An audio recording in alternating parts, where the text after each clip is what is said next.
Hello, people of the internet.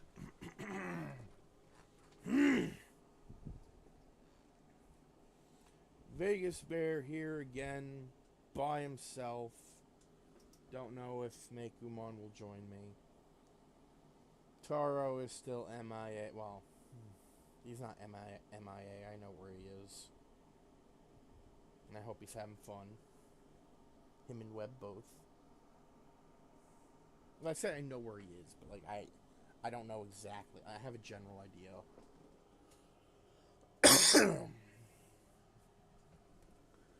So, if I seem less excitable,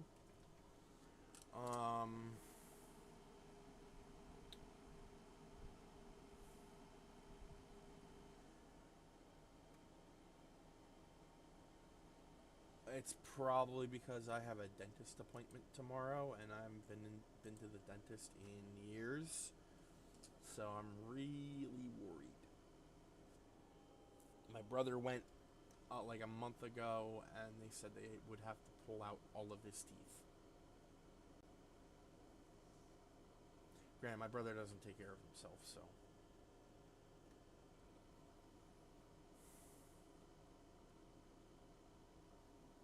I try to take care of my teeth, but between the gag reflex, the shit I eat and drink,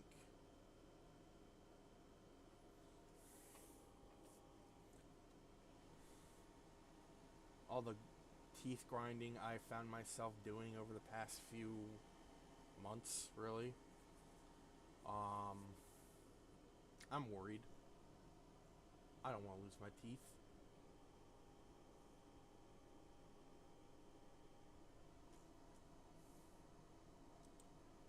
But, well, it's not just that. There was some other stuff that I thought was going to happen this weekend, but never did.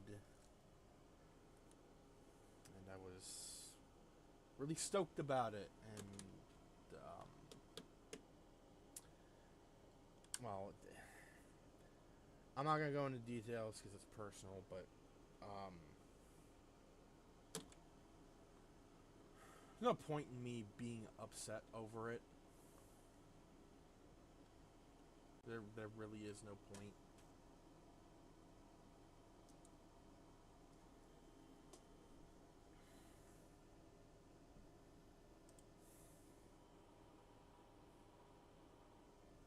So, I also only just finished Marvel's Midnight Suns.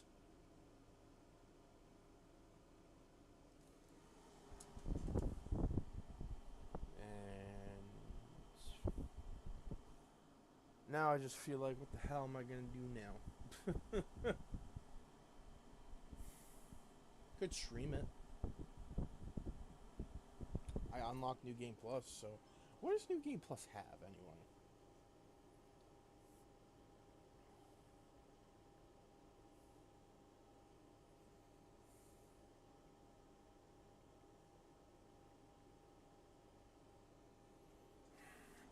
Let's see here. New Game Plus.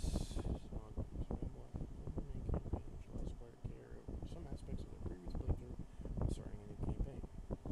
All heroes unlocked are available from the start. All characters may be used in missions, and with the exception of Hulk are also available. Wait, really? That seems a little narrative breaking.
doesn't seem much like New Game Plus and more like just, hey, everything's unlocked. That's... Well, I mean that's what New Game Plus is, but I mean like everything's unlocked. Stuff that would be locked behind story is unlocked, which doesn't make a lot of sense to me. Anyway, you're not here to hear me ramble on about frickin' Midnight Suns or the things that keep me up at night.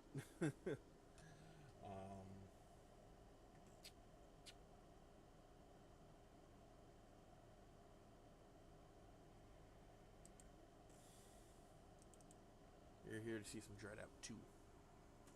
I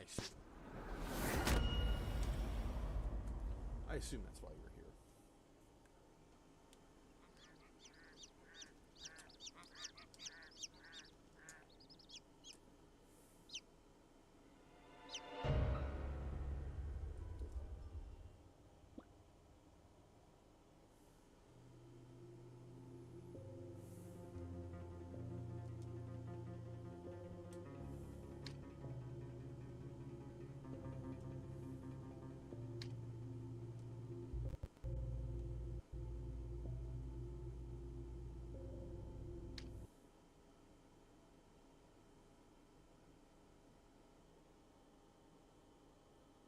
Wait, did I...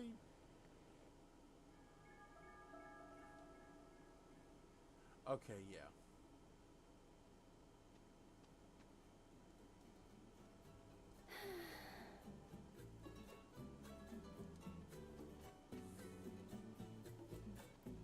Alright, so... Megamon will be joining me in a little bit. Until then...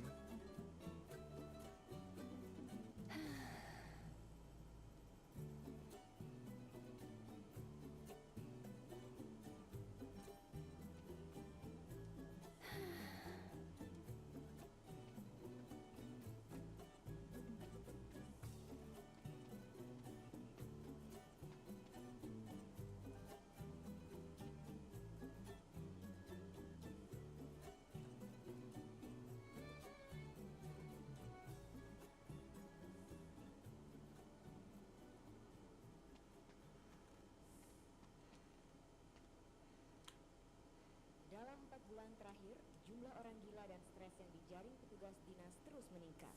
Kepala Seksi Pelayanan Rehabilitasi Sosial mengakui telah melakukan langkah preventif untuk mengatasi masalah tersebut. Dikukuhkan sebagai guru besar dan profesor termuda di dunia, di usianya yang baru 12 tahun, Profesor Ramona Basuki Nasution, atau lebih sering disebut Profesor Mona, menuai banyak kontroversi di kalangan elit pendidikan.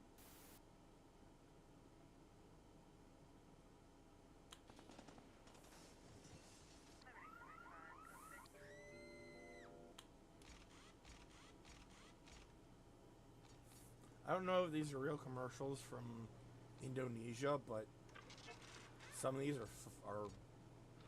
are weird.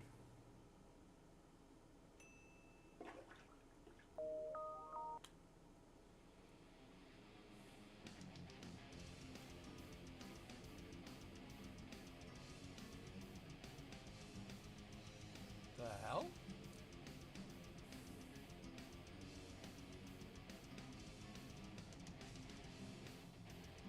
That's Linda.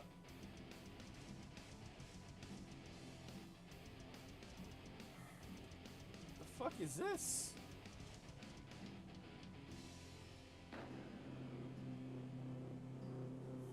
Jury escaped the movie.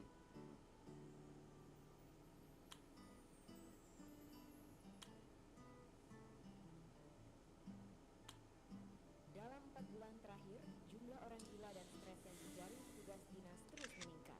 Kepala Seksi Pelayanan Rehabilitasi Sosial mengakui telah melakukan langkah preventif untuk mengatasi masalah tersebut.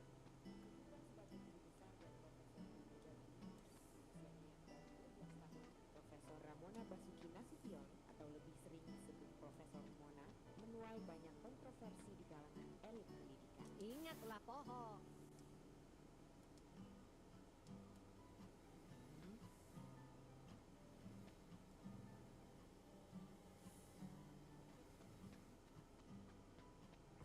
So yeah, last time on DreadOut 2, we started the game,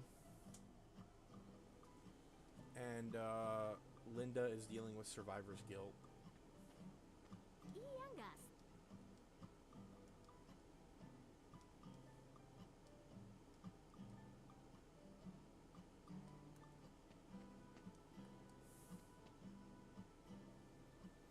And after all that, we went home and started a new day. And this thing's just here.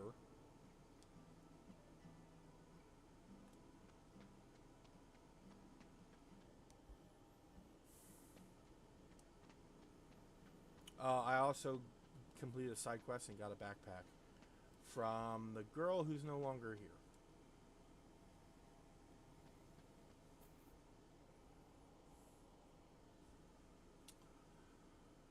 There's a goat here.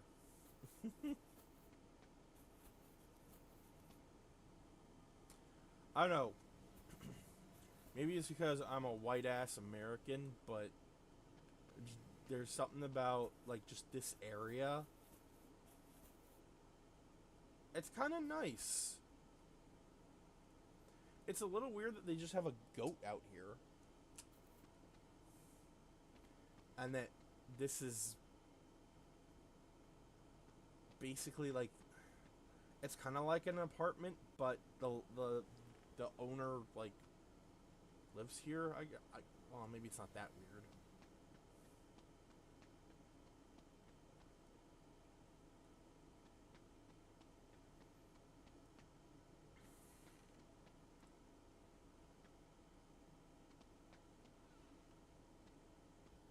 But yeah, no, I just find it all really really neat.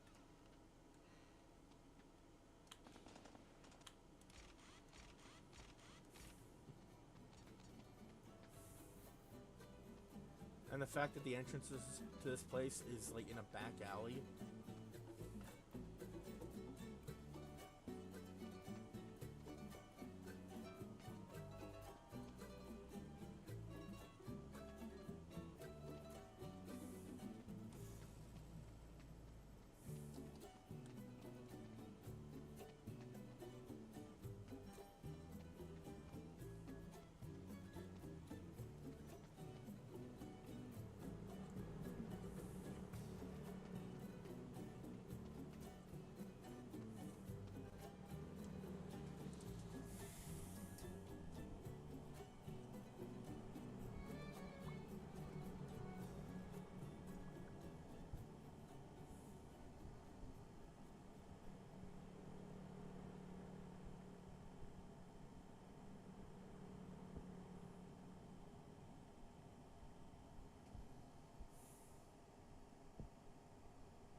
Wow.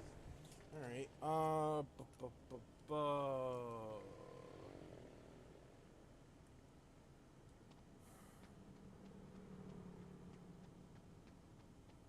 wonder which way is school.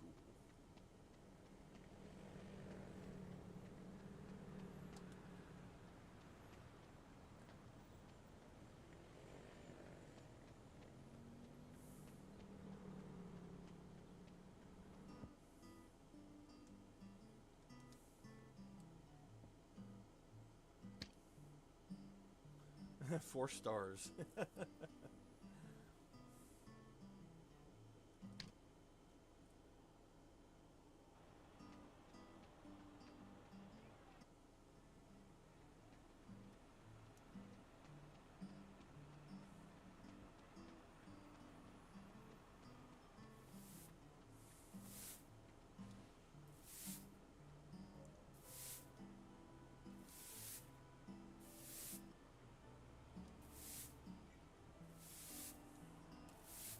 The hell is all that? Oh, just random junk. Why did I take a picture? Also, I like this guy.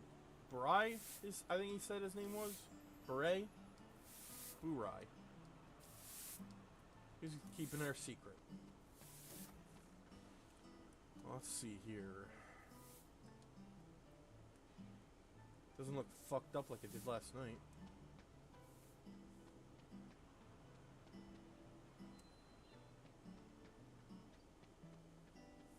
Linda Melinda. I've been looking for you. Tunggu sebentar.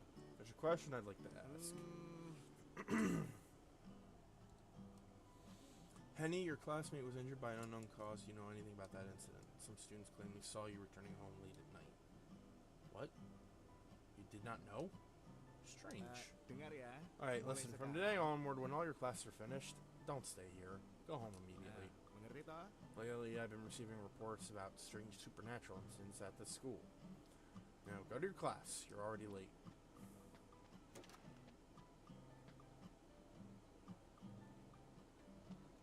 Kok bisa ya? Sirik saya sama dia.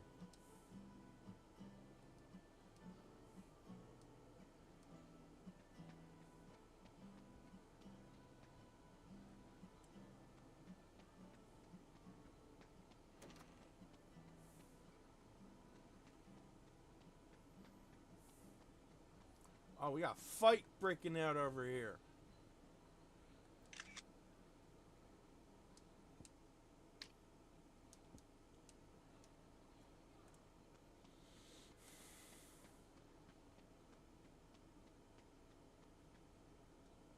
Yeay, bentar lagi nih bro.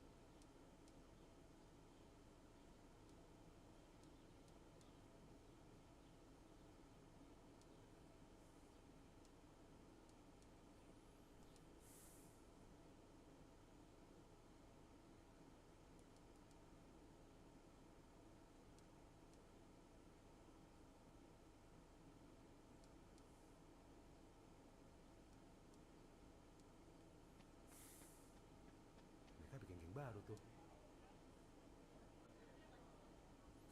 Linda Hader's front. Alah, poser.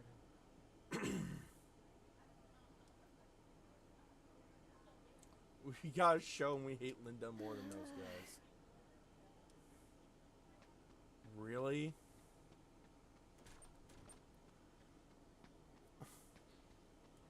Poor Linda. Lo tau nggak? Hah? Apa? What? What?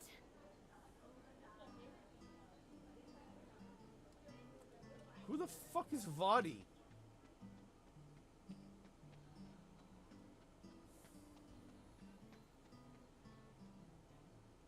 Hey, kamu.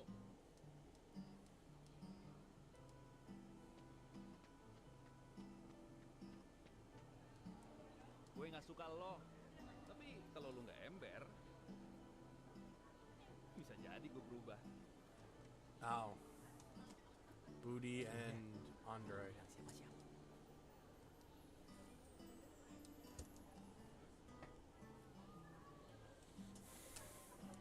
Henny's little posse. Speaking of Henny, Kasian banget ya Sari.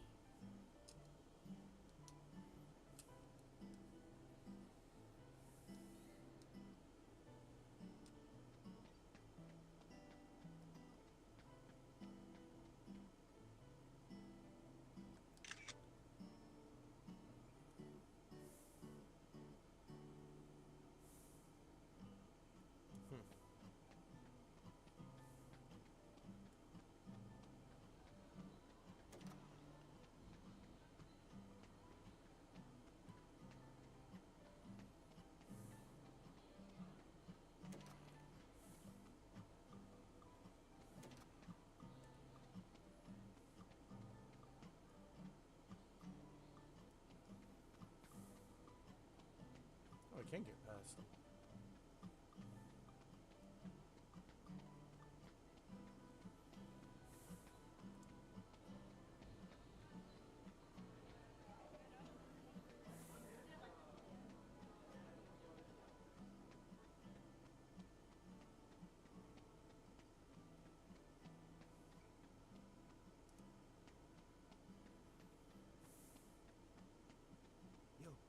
banget nih.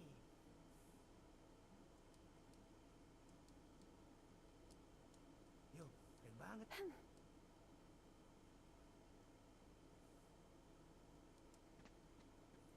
Oh my god.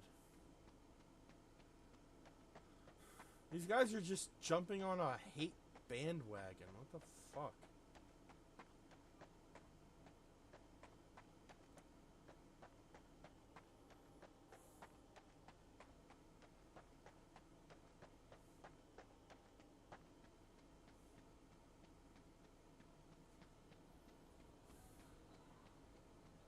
Hey guys!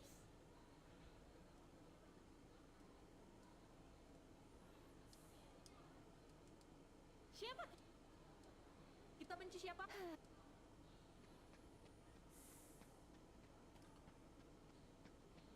They are really going all out on this, aren't they? Udah pada denger kan?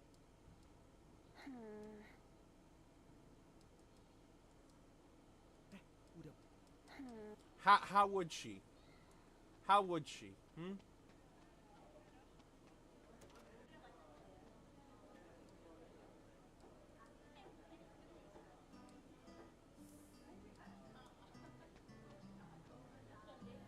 Also, that girl is tall.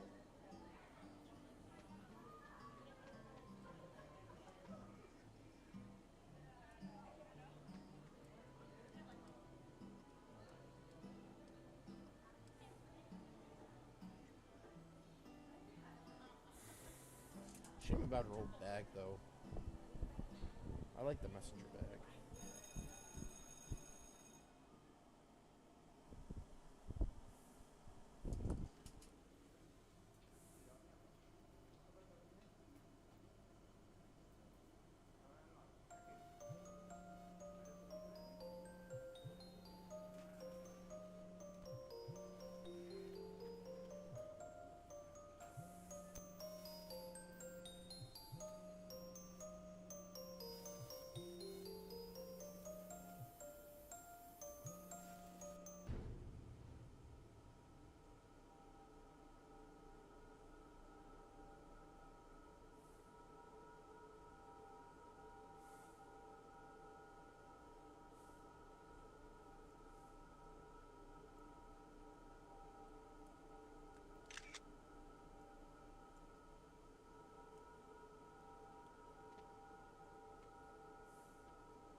Jesus.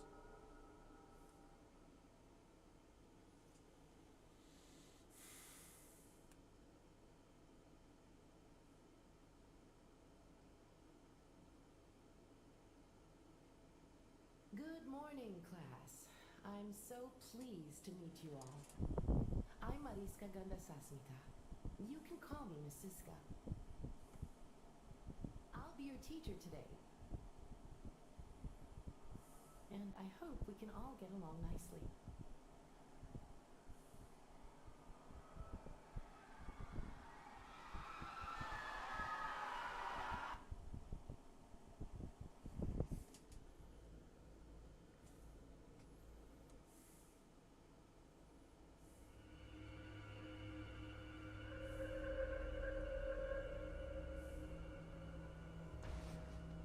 Oh, God. So, I'm pretty sure, yeah, that was Shelly. That's supposed to be Donnie. Ira just isn't here, which makes sense because she's alive. And Yon Yon is gone. Just gone.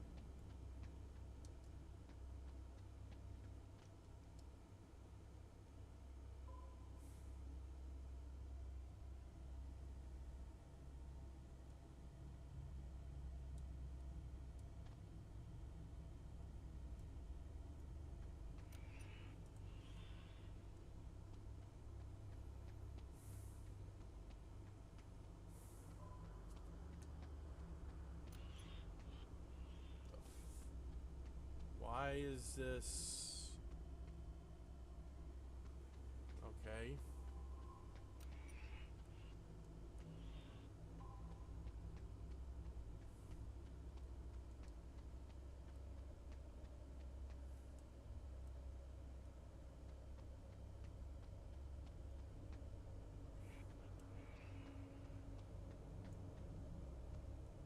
Yikes.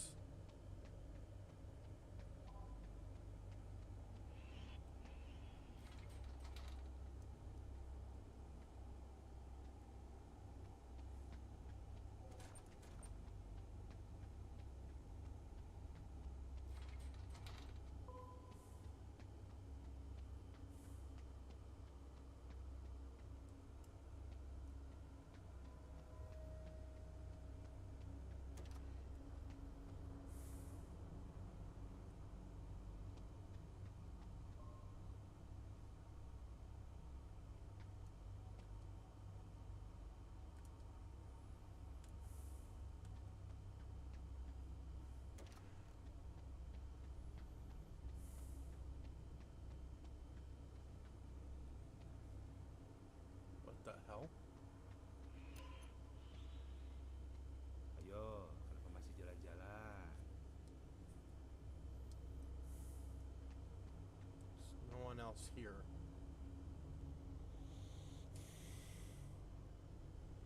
Kita mulai ya sekarang.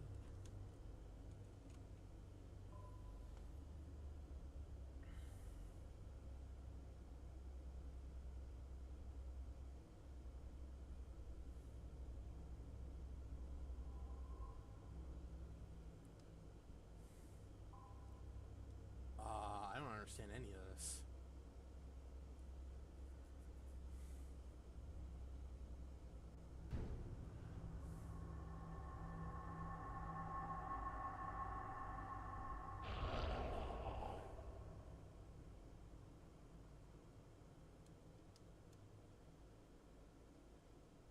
Okay.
Fucking hell.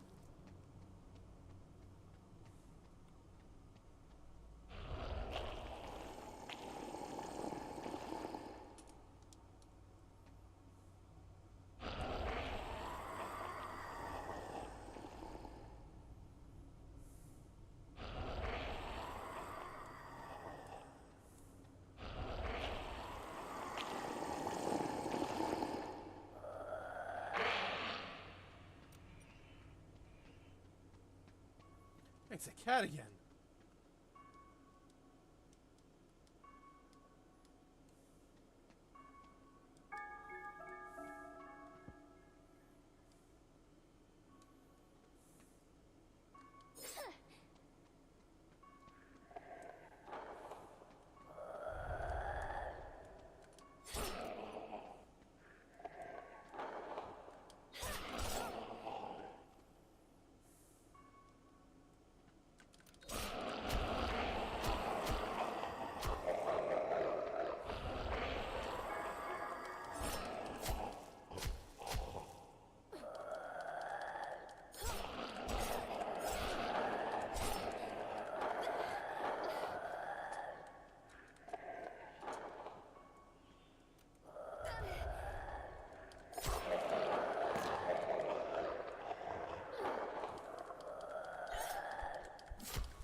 Hello. Hey!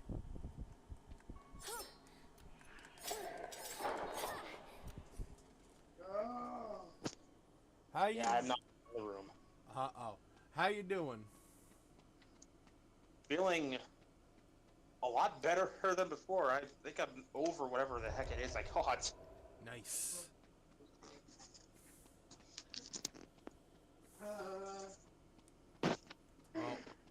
Well, as you can probably tell, I'm playing DreadOut 2 again. I noticed. And now I have a knife. Come on. Switch to the headset. There we go.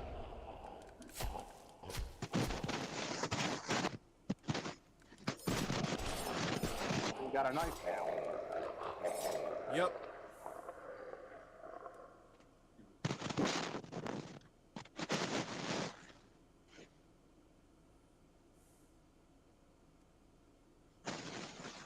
My phone broke, so I can't take pictures, but I can stab a bitch now.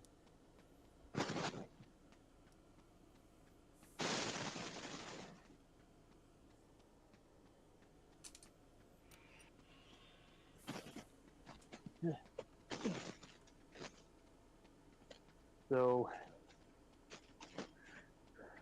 as you saw this morning, Bear, I finished the Elita 1 design. I saw. It looked really good. I had a lot of fun just designing that one. It's nice to actually have a transformation in mind. Yeah. I noticed when she has her battle mask up, she looks like a Gundam. That was only partially intentional.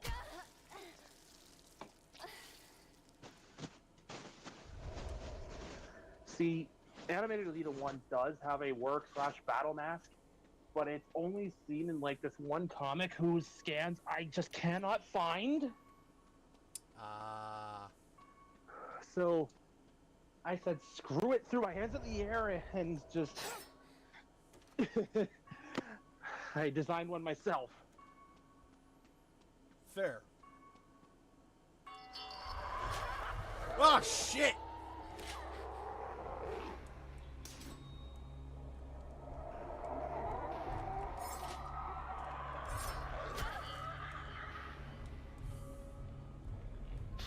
Stun and then stab.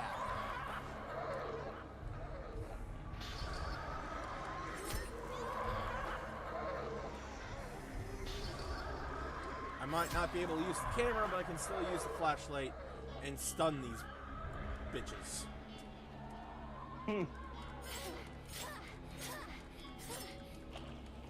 Oh man, it was summoning more. It was summoning mooks.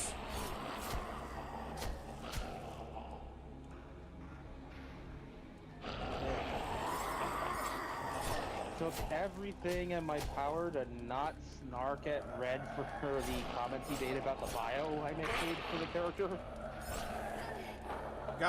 I I saw that, and I'm just like, do you not understand the concept of time? Like, as I described to my uncle when I showed him the comments, does Earth's technological development cease when the Vulcans land?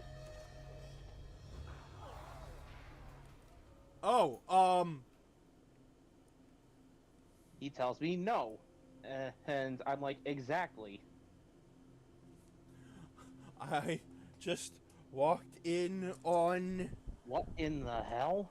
I walked into my own class covered in blood from the Nightmare Zone. Presumably holding the knife. Linda harus dicek. Yeah, that you're about to get arrested. Nuhun, Pamamat. Nanti saya suruh ke sana. Nuhun, punten merepotkan.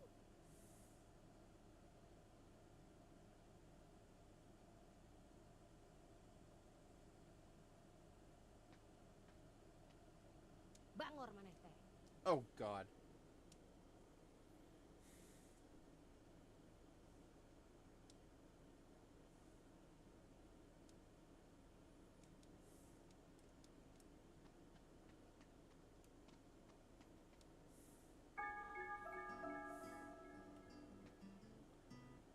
So yeah, she wants me to wear a jacket to cover up the blood.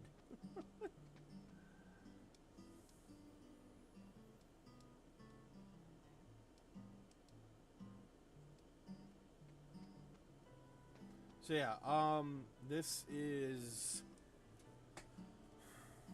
Linda's apartment. Pemirsa, banyak fenomena aneh yang terjadi di selatan You can barat actually Jawa find some saat weird ini. shit going on in Seorang here saksi sometimes. mengatakan bahwa matahari menghilang selama berjam-jam lamanya. Bahkan beberapa hewan kecil seperti burung dan tikus mati secara massal. Siang ini sejumlah wilayah di selatan bagian barat Pulau Jawa mengalami pemadaman listrik. Aliran listrik di sebagian besar wilayah tersebut akan dipadamkan mulai pukul 11.40 Please tell me it's not gonna be the same as what happened with the TV yesterday. Terungkap sumber masalah No, pemadaman di tiga maybe. provinsi itu. I mean, it's not like it'll suddenly happen. We'll see.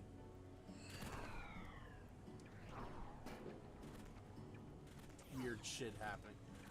I don't even know what this is. I think it's a movie trailer or something. Yes, we are back again at the haunted apartment. As you all may know, this is the first challenge in a line of 3 haunted sites for any contestant of this region.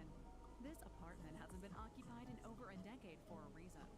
Ever since the suicide of a lone middle-aged woman, this place has been a hotbed for spooky spiritual activities.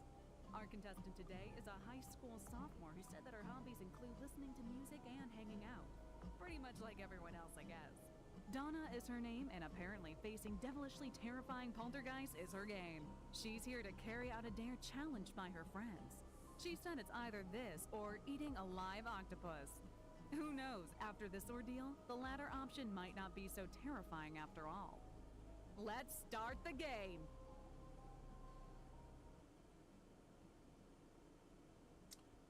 Fascinating.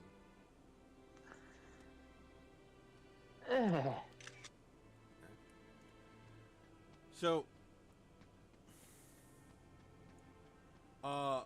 earlier I found a bunch of cats here, and there was a, yeah, there she is. I was about to say, ah, crap, did I miss a family reunion? No, there were a bunch of cats right here, and she was just standing in front of them, like right over here. Yeah, a bunch of cats. I'm like, hey, oh crap, did I miss a family reunion?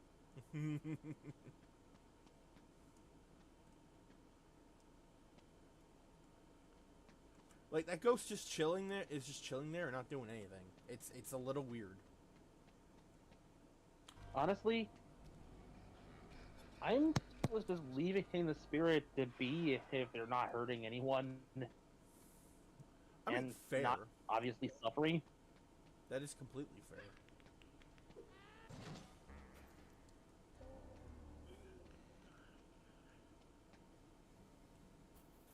Oh no, the goat's gone. Wait, my bracelet's glowing.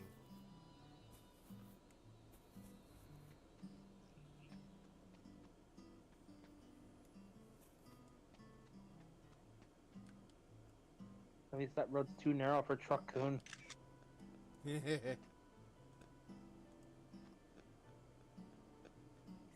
Unless he goes full Kool-Aid Man, which I doubt.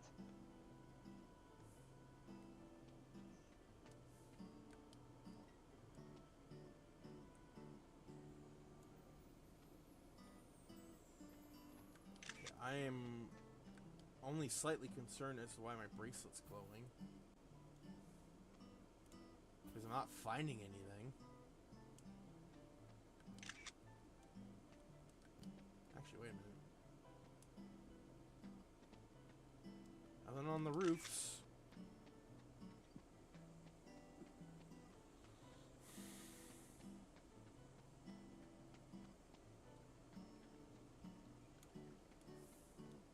We now have access to a larger area to explore. Yay.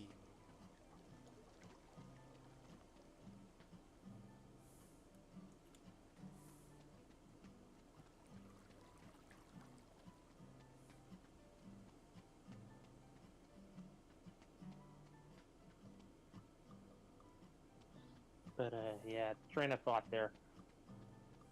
I made the comparison, like, in Star Trek, does human technological development stop when the Vulcans show up? No.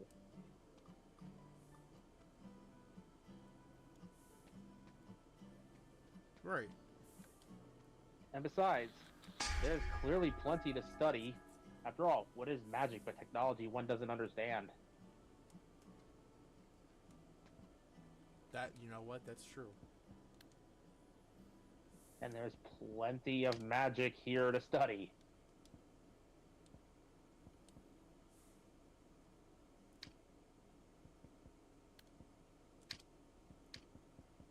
I think my biggest vote of confidence actually he came from my uncle when he took a look at the bio and the character her design, because I'm like, after I explained everything, see, my uncle grew up with G1. It's kind of what his mind defaults to when he thinks of Transformers, and he says he really likes the interpretation I created. That's cool.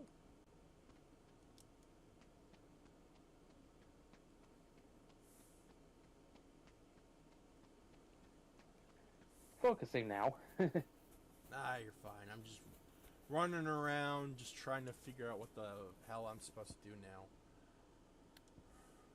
Because there's nothing in the to-do list. Oh, Kraken took a look at what you wrote so far Okay. in Transformers Odyssey. I figured that's what you meant. It's a similar case to what I've been saying. Interest in where you're going with this, but it's where my main issue was with punctuation. Kraken kind of pointed out how some of it's a bit wordy.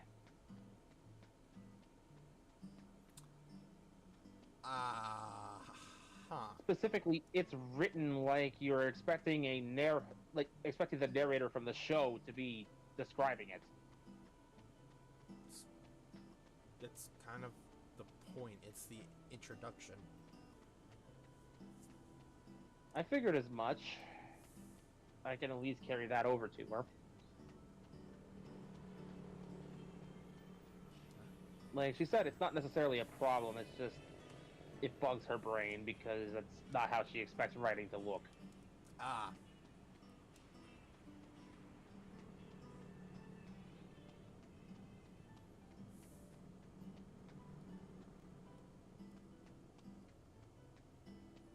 I mean, the fact that she openly admitted to me offhand that she basically heard Victor Caroli narrating it as she read it, it was... I consider that a compliment.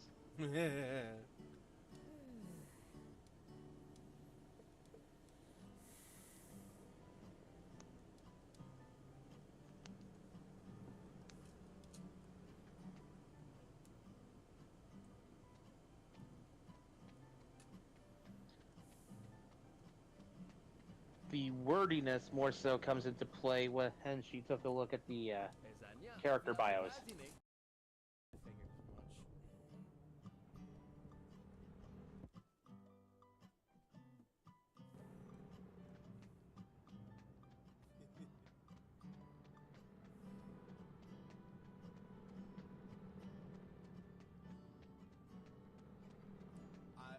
I'll be real. I got nothing to defend that. It's working.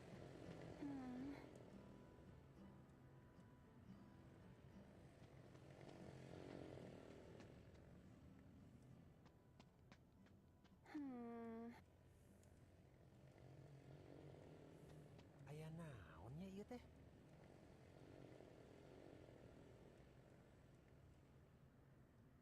There's something strange in the neighborhood.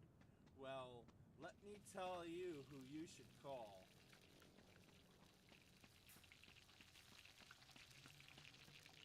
Kenapa ya? Sambelnya kurang nendang gitu.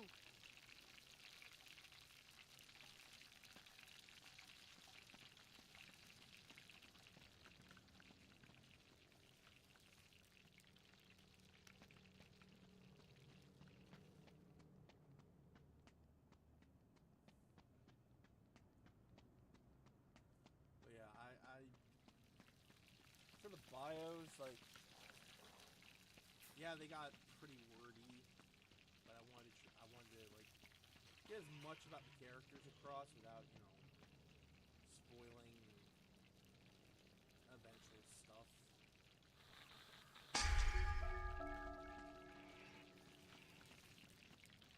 Hey, come on.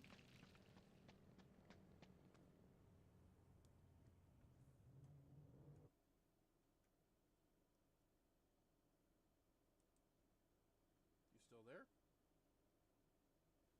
Okay, hold on. There's been an incident, and I cannot hear the Mekumon.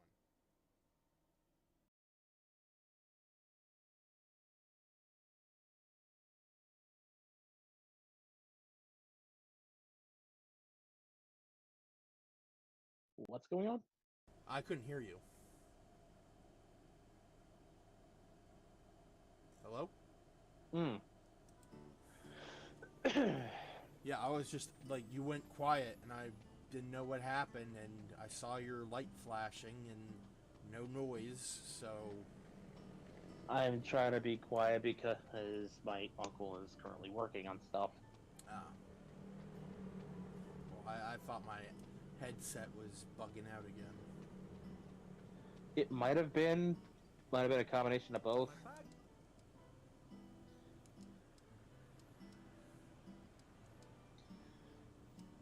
So, in Shard's bio, it's partially implied that she was picked up by the Rasputin crew some ways into their mission. Yes. If that's the case, then why does Metalhawk want to bring her back to Dissector if he's not here to even know she exists?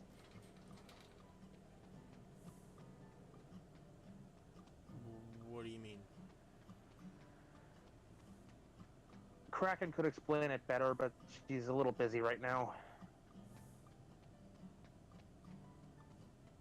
Like, I am a little confused by... Are you implying that he's dead? No, not Metalhawk dead. There was a bit in Shard's bio that mentions that Metalhawk wants Shard sent to Cybertron for study, which leads to Transmutate threatening violence on him. Yes. Or Minerva, look, one of the two. Hang on, I'm looking for it now.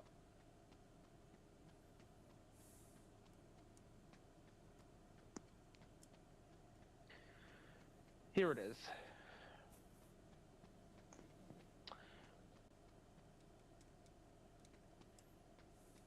She's formed a strong bond with Transmutate, and the two have become very close, to the point Transmutate threatened to fight Metalhawk when he suggested giving Shard over to neutral scientists. Kraken was asking, like, if Shard is only a recent addition to the crew and only just been found, how is Metal Hawk making this suggestion if he shouldn't know she's there yet?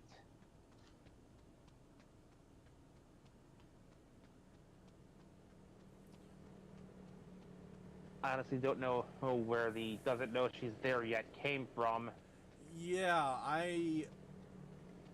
Okay, so... I had to describe how one, these guys are reported in every time one is picked up, and two, these comms are basically like FaceTime. He would have, like, if she was in the room, he would have seen her.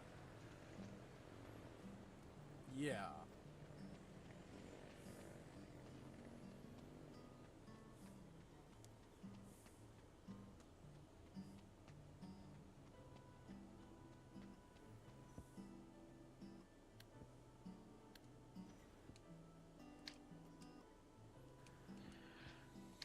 One thing Kraken did bring up as a more genuine question here is, why is the main mechanic a displaced? Okay, so... Buzzsaw. I know. I have been trying to think of a reason. I mean, all it needs to be is he's assisting the main engineer. He's working underneath supervision, under supervision, and learning how the engines work as he goes. I know. Not the main engineer, but studying under them. The idea was that he was supposed to be the main engineer.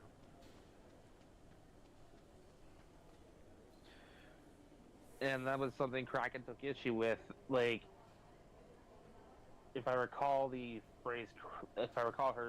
comment correctly, I'd want the main mechanic of my ship to come from the universe my ship came from, you know? Fair.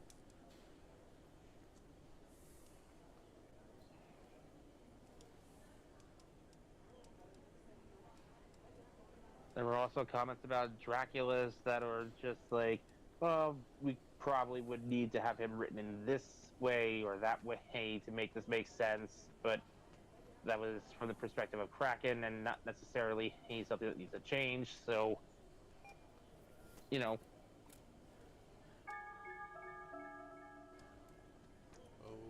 Okay.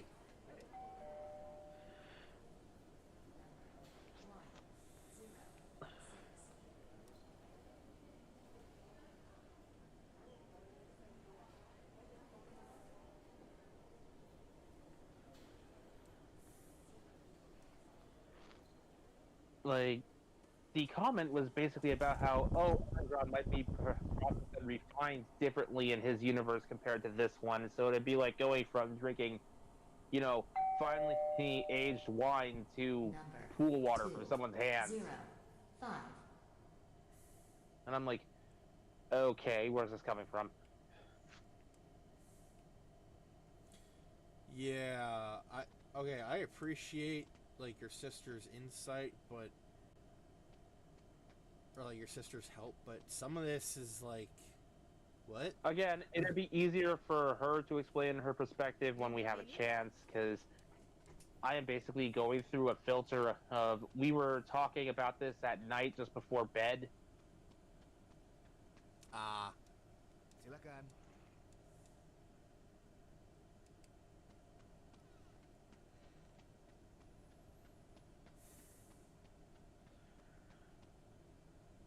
There were some things I found useful that I did implement, though. Oh? Mostly to do with my bios in the cast, like rewriting certain phrases and streamlining others. Okay. The ones most affected so far were Rodimus Prime and Metal Hawk.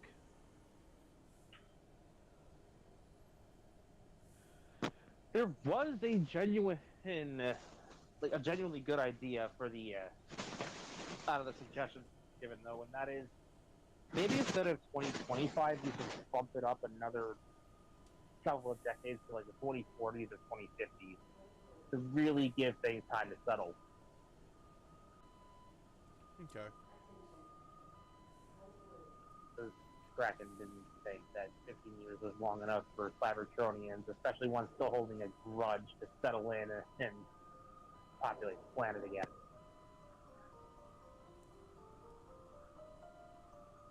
Not when the wars lasted almost 10 million years.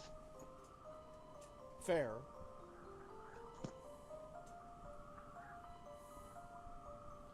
Technically, the war ended in 2005. Yeah. 2005.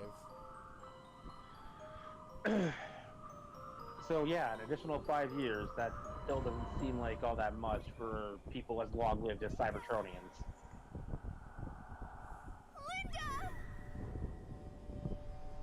Wait, the additional how many? It's all right, Linda. 5 years? It's not your fault. I described 15, and that bumps it up to like 20.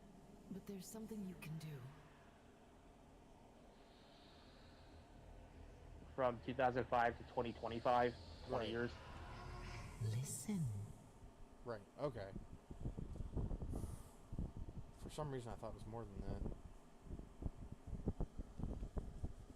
Well, that's basically what Kraken was suggesting. It should be more than that. Right. So we figured aiming for the 2040s, 2050s-ish would be believable enough. See, one thing though that I'm worried won't come across is because the piece is shaky at best. Well, not at best, but like It's this- unstable. yes, which is why when Braun fucking loses it and shoots Needle Nose, that's when shit hits the fan and the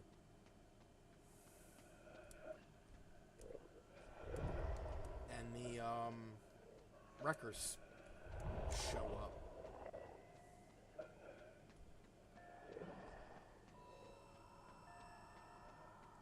Well, I mean, they don't show up at that exact moment, but I mean, like, The wreckers kind of start to form. yeah.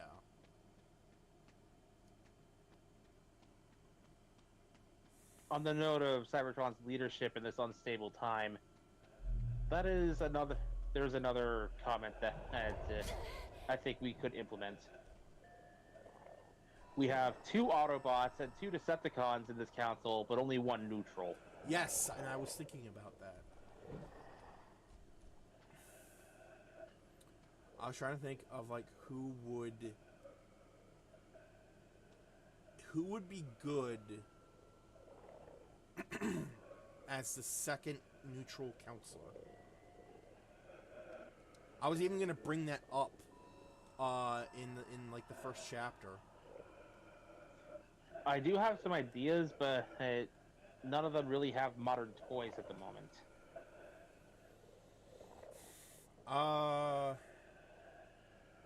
That should be fine. Because eventually I'm going to have to, like, add in characters that I don't have toys for.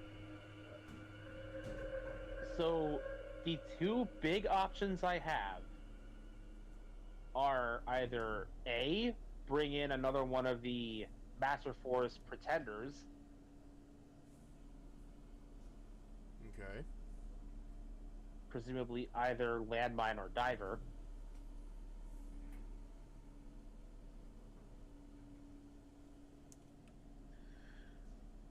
Or we continue with the Japanese G1 and we bring in Cerebros.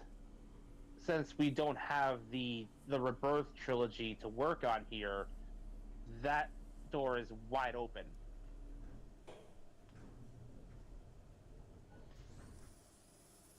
That's true. And if you recall, Cerebros was the leader of a faction of bots that also left at the beginning of the war, ended up on a planet they would later name Master, and unlike, say, Paradron or some of the other planets that the neutrals inhabited, oh, that looked brutal. Yeah, it did.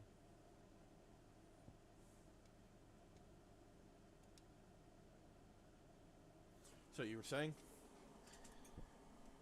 Basically, unlike the other planets that stayed neutral, another similar Autobot Decepticon war broke out on Master. Okay. That was the backstory we had in the Headmasters TV show. But here, we can leave it as, while there were tensions, they didn't break out into all-out war. Which means we have not only a potential Cerebros to work with, but a potential Scorponok. Okay.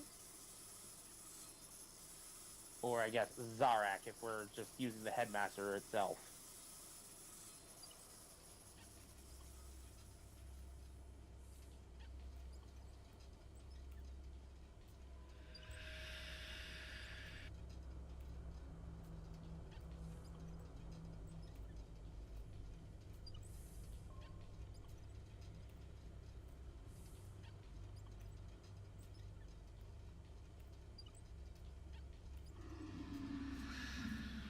Now, the only reason I would be reluctant to use Fortress Maximus, aka Fortress, aka Cerebros here, is because I have my own personal gripes with his depiction in the Headmasters anime.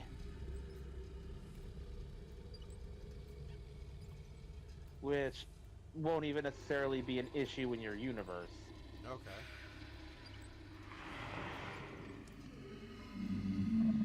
So, remember the episode where Cybertron gets blown up? Huh?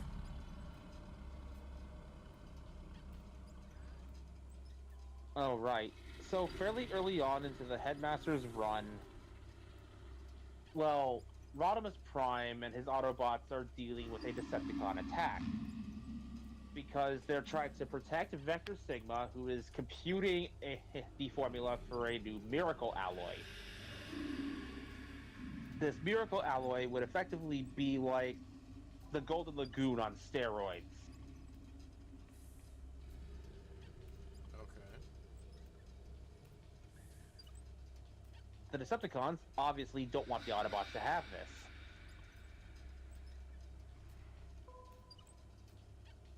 Galvatron insists on taking the computer so they'd get the alloy. Scorponok is so freaked out about the possibility that the Autobots could win, and so he wouldn't be able to get his revenge on one single individual, that he decides to blow up the planet that everybody's been fighting over for 9 million years. That's stupid. Where Zilla put it best, he is a whiny, petulant, impatient Starscream wannabe.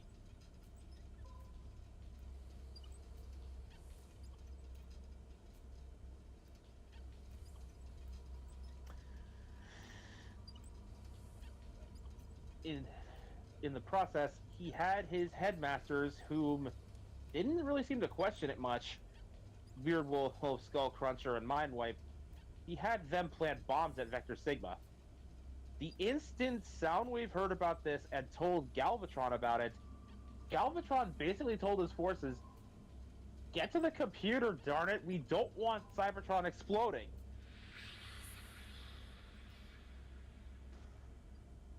Ultimately, the Autobots got to Vector Sigma first, only it was one of the Autobot headmasters. You'll notice my tone when I bring up that it was one of the Autobot headmasters to find it. So, it should be noted that the headmasters don't seem to have all that strong of an attachment to the planet they left to found Master in the first place. You know, their original home before they went to a planet that was effectively a hellhole. Yeah. Because not only does the Headmaster in question choose not to use his comlink to contact the other Autobots, and instead use some kind of weird telepathy power, which took longer to establish,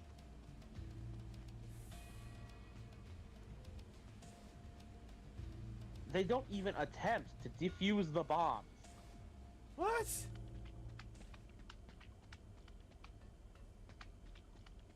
They just note that they're basically super stuck onto Vector Sigma, and any attempts to remove them would cause them to explode. They specifically use the word remove, not defuse or disarm.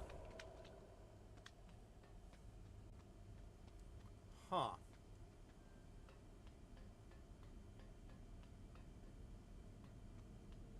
And when they call in for help, they specifically say that there's no time, Cybertron's already lost, evacuate everybody.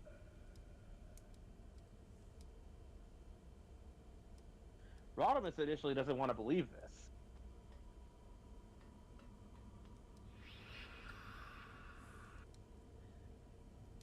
Moreover, it is this moment, like, it was in this episode where Fortress Maximus in the Japanese Headmaster series truly lost me, and I began to hate this interpretation.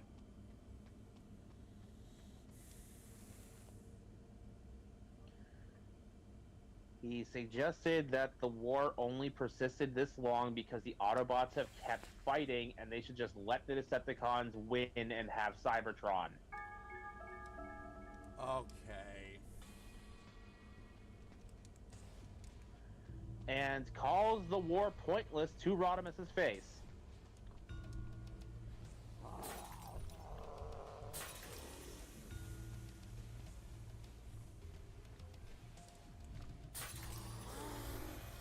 Yeah, I could see why you have some problems with that. Yeah. The war over Cybertron is pointless. The same war that killed Optimus technically 3 times by now in Japanese continuity.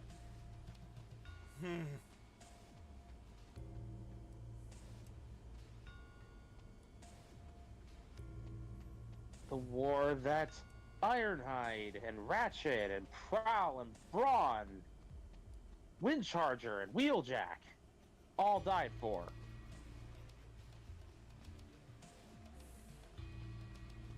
Is pointless to Fortress Maximus, to Cerebros.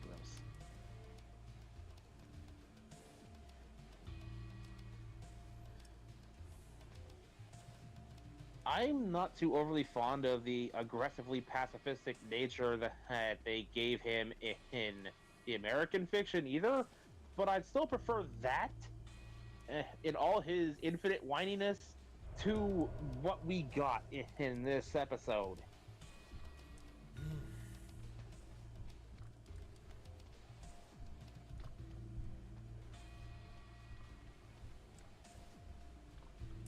Oh shit, there he is. That's not even bring up the fact that Scorponok, Zarak, whatever you want to call him, was a legitimate threat in the Rebirth trilogy, having conquered his own planet, more or less, and aspiring to take over the Decepticons from Galvatron.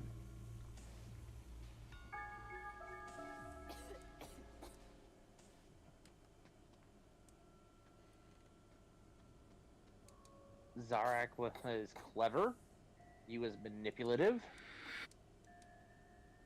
and via Scorponok, he was a physical threat.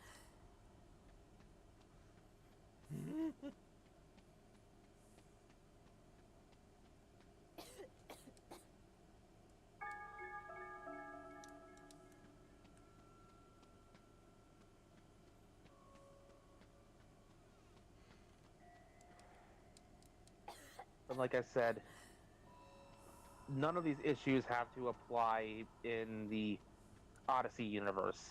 Right.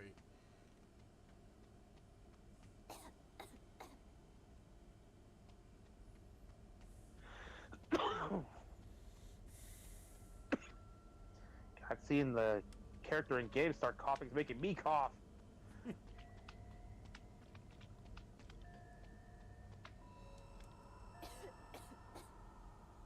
Well, in her defense, she threw a bunch of dangerous liquid at a dude, so... Oh, I know, I saw. I'm just saying, it's kind of this weird monkey see, monkey do reaction.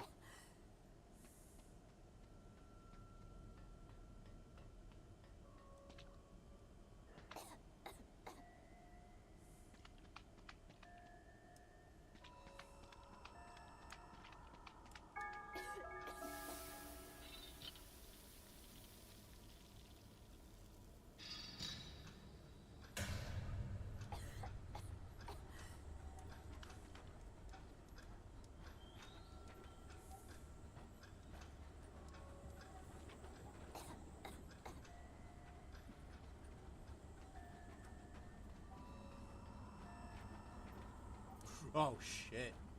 But yeah, like, we can kind of hybridize the two depictions, take the good stuff from one and the good stuff from the other, and have a pacifistic Cerebros that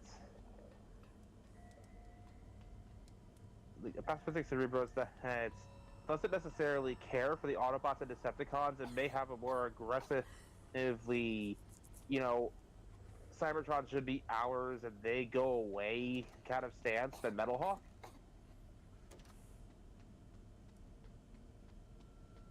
Okay.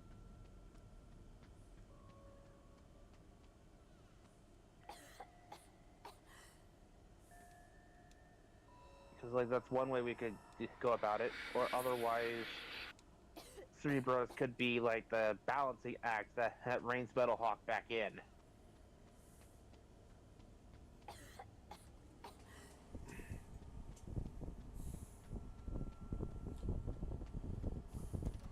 Yeah, when I was thinking about Cerebros, I was thinking of, like, I had the idea of having him be, like, hold on. Let me get past these guys. Yeah, please do.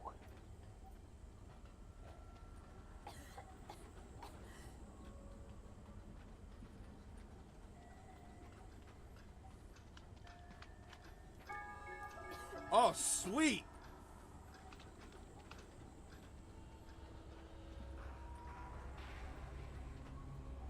Too bad it's not a chainsaw. Could have said groovy there. Oh!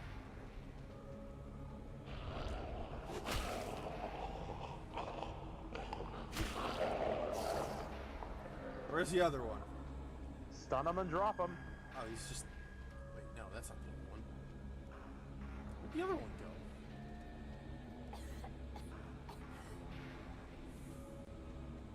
You know what? I'll probably find him.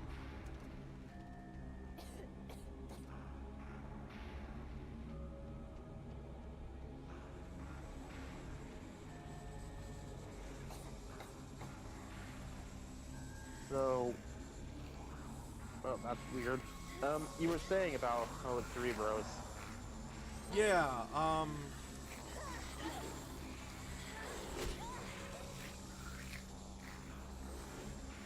the idea I had was having him be sort of, like, more peaceful than, like, more, like, nicer than Metal Hawk. Basically.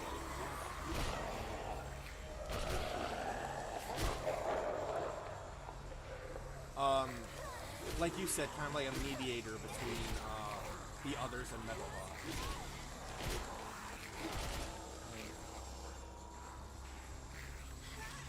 And that brings equal representation into each of the factions here, the leader and the advisor. Yes. But, something I want to do with Cerebros, specifically, Fort Max, is that... Oh, uh-oh.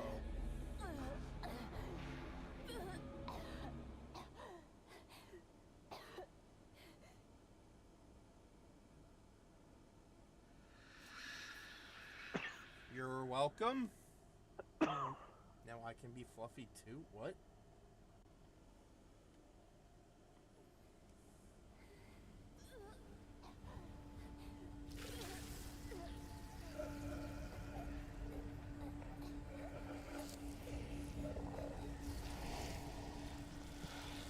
Did I get a game over?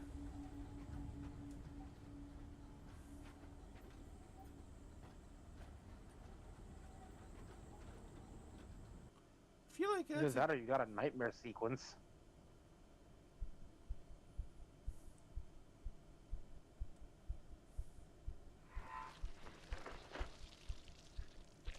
Hi, Linda. At least I still hope that's Linda.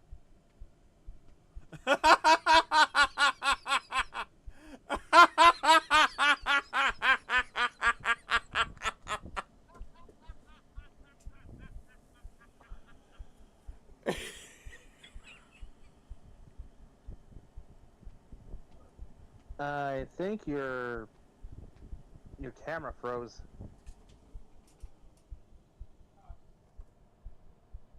Fuck, it did.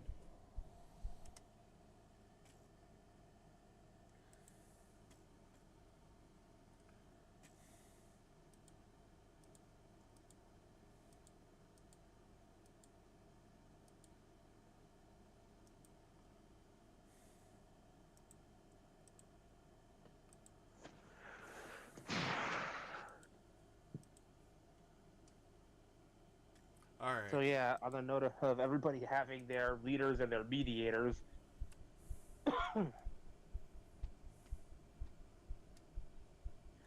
so we have, like, Kraken and I thought of a little bit more of the reason why Optimus declined a spot on the council.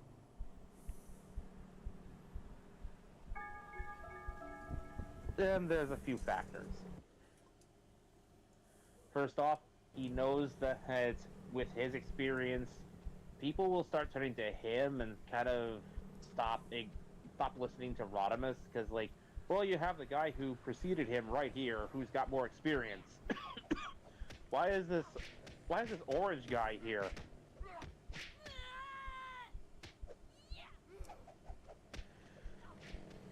So, Optimus is staying back partially to give Rodimus his chance to actually gain experience and become the leader he knows he can be. While also advising taking Magnus as the advisor, because he's got just as much experience as Optimus, but it's not quite the, ability to make snap decisions that a leader should have.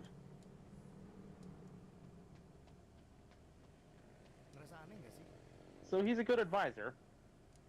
Mm-hmm. But the other reason is Optimus is kind of an Autobot. Like, Kraken describes it as Autobot witness protection.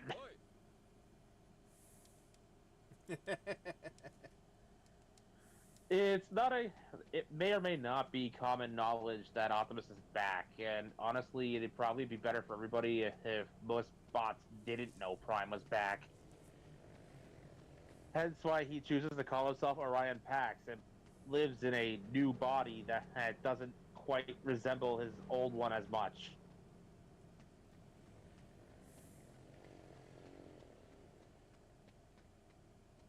Honestly, like, I just thought that the fact that he's, back and alive would be enough of a deterrent for anyone to try and fuck with him, because this guy died multiple times and just got back up. Remember, there are some Decepticons that would not deter. So there's probably somebody with a grudge out there that would really want to screw over his day if they knew he was back. I imagine that Decepticon would probably be with Cyclonus. Probably, but you never know. Also, if they try anything, I can imagine that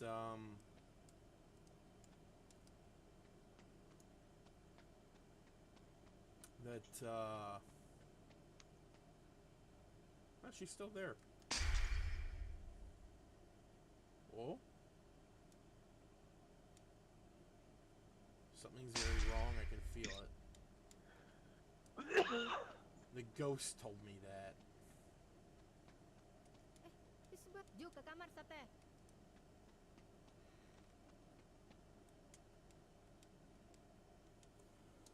Anyway, I imagine if, like, any Decepticons try to cause trouble for Orion, I can imagine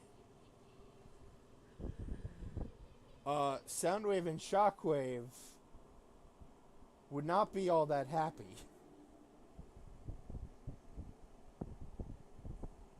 you're risking starting another war for a petty grudge. Like Shockwave Most just illogical. Shockwave just sits them down in a chair and just makes them watch as he vivisects another Quintesson. Quintesson.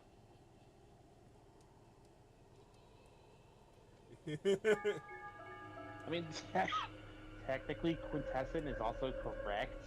There have been shows officially that pronounce it both ways.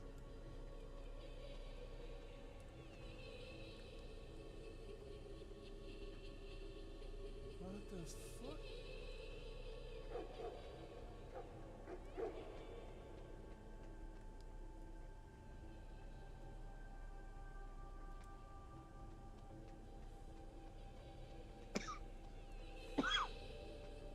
But yeah, I don't feel like Optimus being back would be really that much of a secret. And also, like, if anyone tried anything, like... I like to imagine Optimus or Orion Pax now as a speak softly and carry a big stick kind of bot, where he's had his ion blaster and just in case. Yeah. No, I imagine, like... I just had a funny idea where, Great, now I can't see.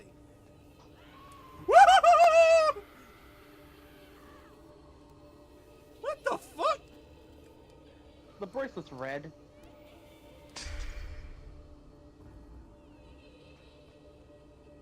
I think she got possessed or something.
I think your crack can tell you the rest of the notes she has herself when we get down.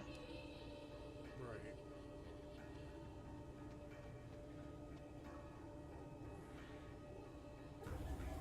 Oh, hey, it's a Pokong.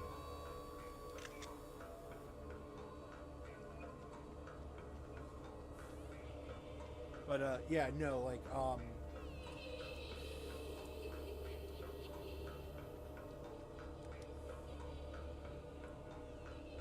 okay, you notice how weird this is, right?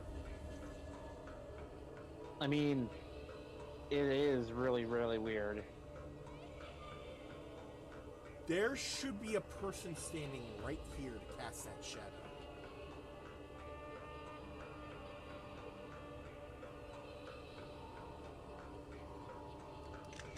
Glitch, or the person is the shadow. You make the call.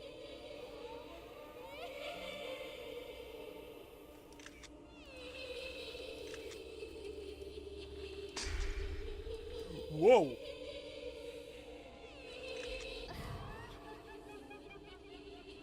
Called it.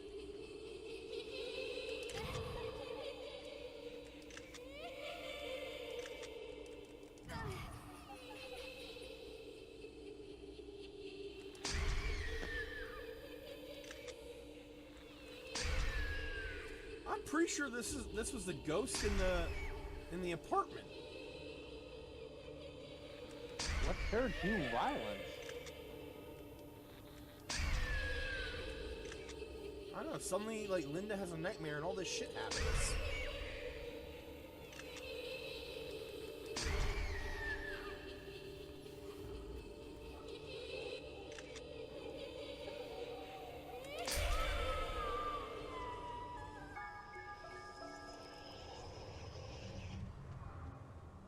What the fuck?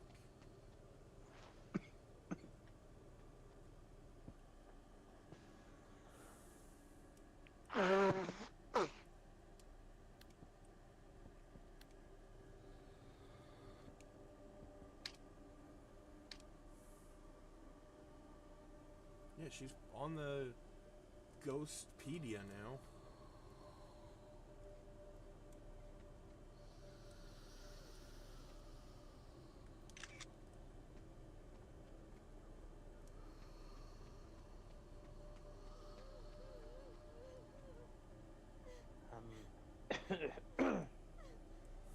So yeah, Optimus just being back is enough of a deterrent in and of itself. And if there's a Decepticon dumb enough to find him, oh hey, I'm sorry, I didn't mean to attack you. She made me do it.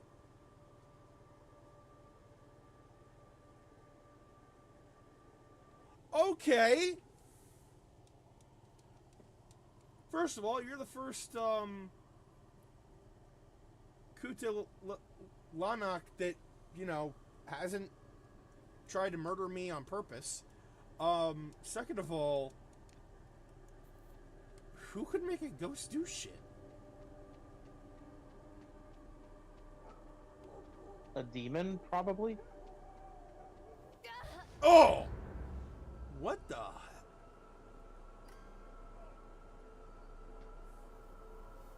That's me. The fuck?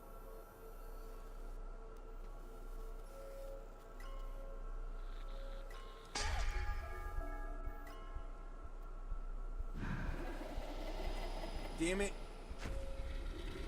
Oh, oh, oh, oh! Oh! Oh! Oh! Oh! Oh!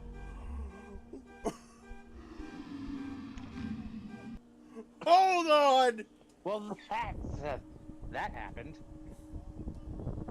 Okay, let me just get my idea out there. Any Decepticon that's dumb enough to try and, like, go after Optimus / Orion, they arrive ready to duke it out and kill a former Prime. They leave educated and confused. Like, Optimus, now that he no longer has to bear the burden of being Prime. This goes full on robot Mr. Rogers. Mm-hmm. Just goes robot Mr. Rogers and, like, he just talks to the Decepticon.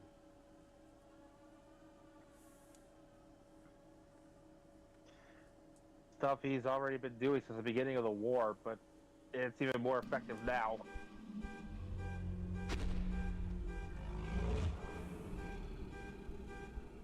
I believe that's the Gender Wu, or however you pronounce it. Well, if you wanted to know what could make a ghost do things against their will, that's probably it. I don't know, because actually, you know what? I'm gonna say it's either that dark Linda we just saw,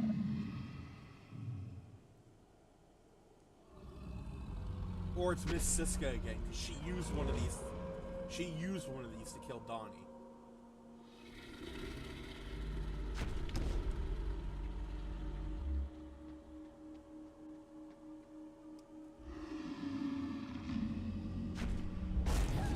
Fuck!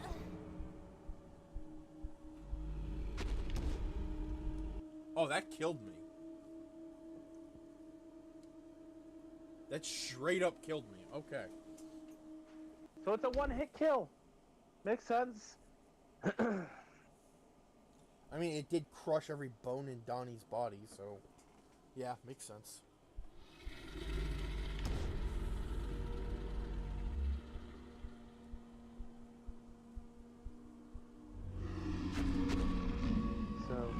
trading one idea for another. In the crossover, I'd figured, you know, Equestria doesn't have traditional dinosaurs as far as we know, but it does have a wide variety of monsters, courtesy of a certain ram wizard.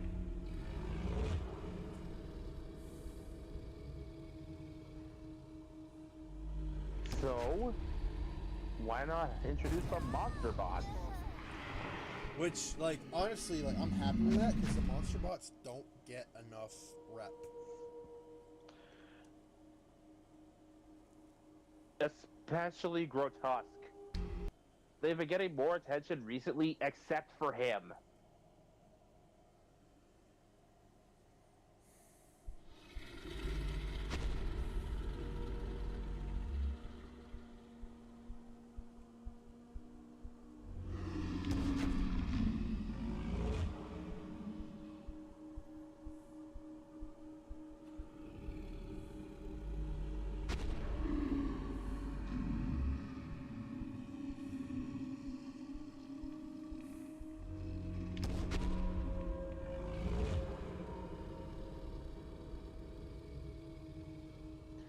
And we should keep this in mind. Even the Dinobots consider the monster bots to be violent and excessive. Yeah.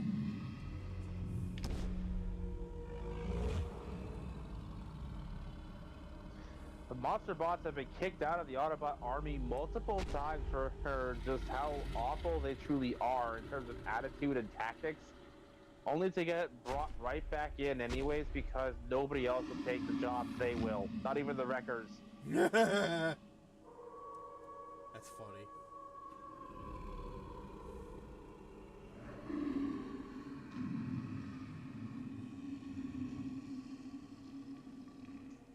He's not turning around.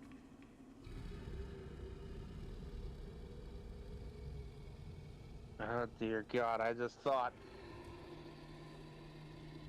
to give the monster bots even more to do in another universe. They got hired in the Odyssey universe to track down the Wreckers of that universe. Ooh. Ooh.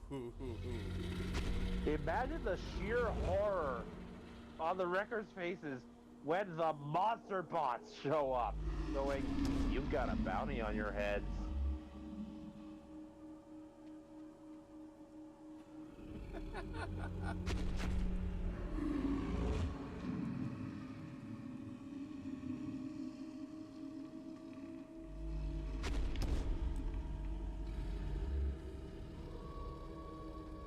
There's Dark Linda. Get back here, you bitch. Oh, hey, my phone.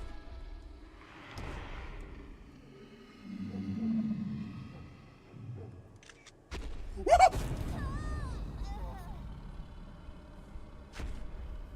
Okay, so it doesn't like having its picture taken.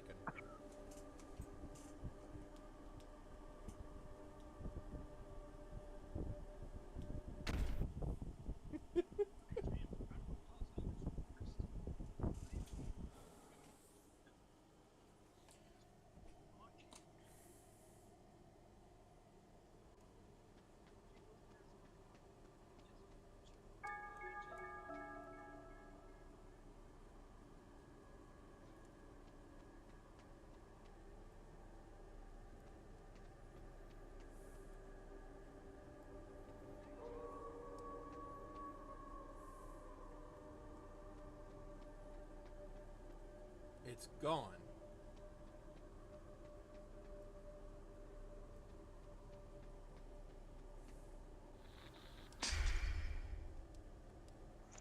Back from an ad break. But yeah, the Wreckers are on the.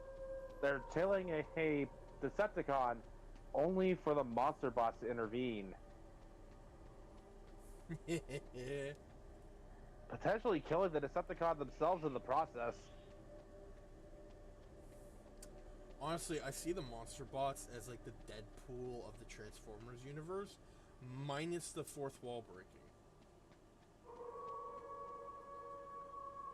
Honestly, you could probably get away with it. Grotesque basically copes with everything by treating it all as one of life's big jokes.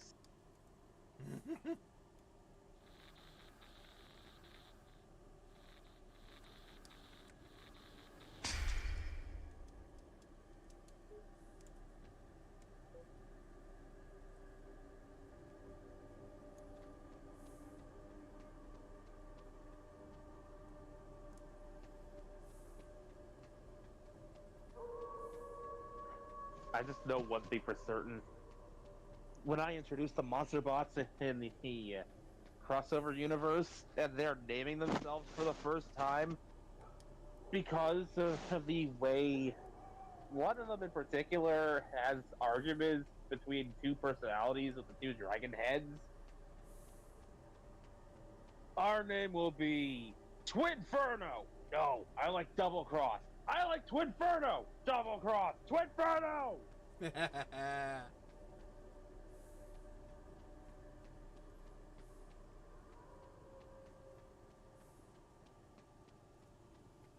And yes, whether you call him by either of those names, Double Cross or Twinferno, he is known to have a second personality which manifests in his beast mode.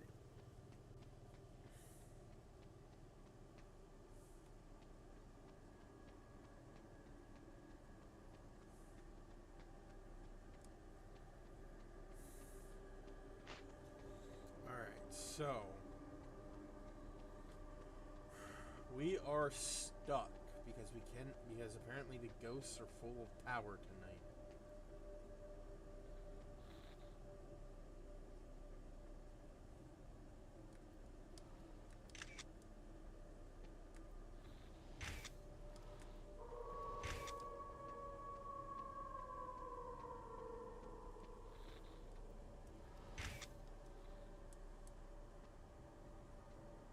And apparently there are werewolves out too? Mm-hmm.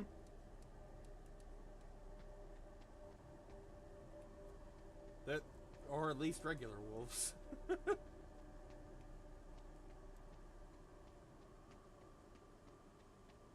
What's next? The evil midnight bomber? What bombs at midnight? I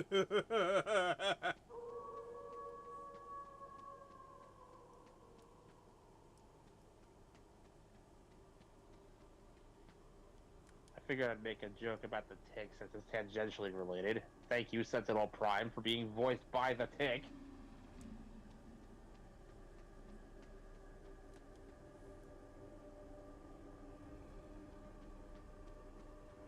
I hear a low growling.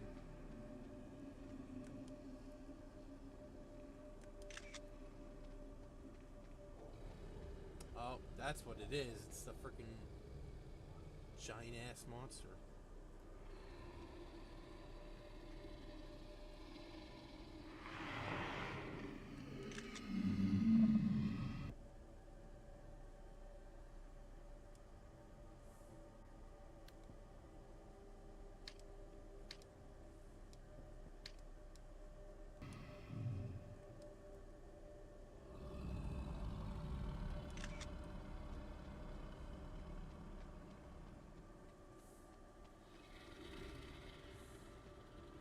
First time I've seen a ghost apocalypse happen in quite some time.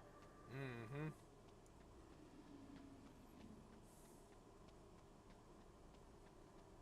You watch though, once we're done with this, everyone will act like it never happened.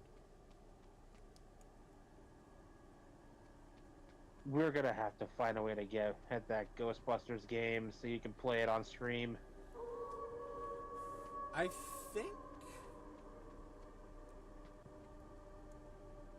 think I might have it.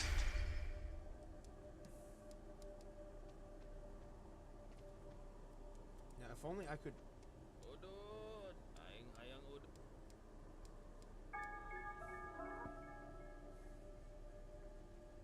udut. Ooh, cigarettes!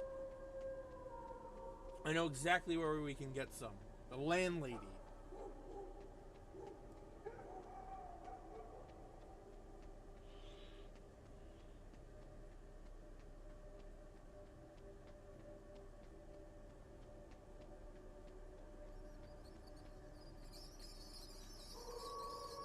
That's not disconcerting at all. Oh, God sakes!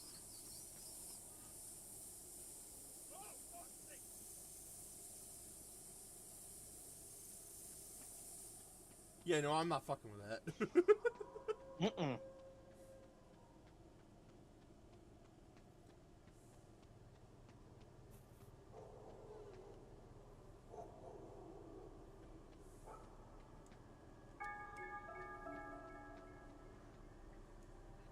Well, it looks like the apartment area is relatively safe now.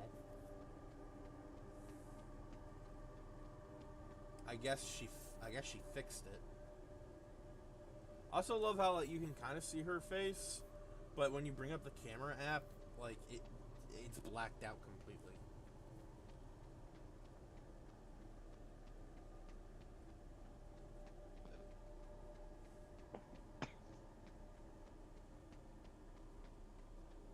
Oh, good. The snakes are gone. For now.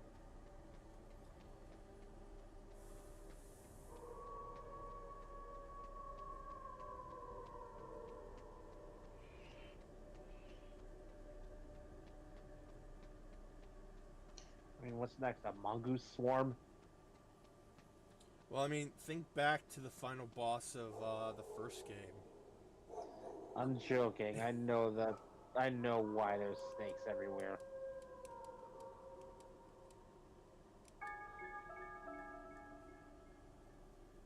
Alright, the ghost left.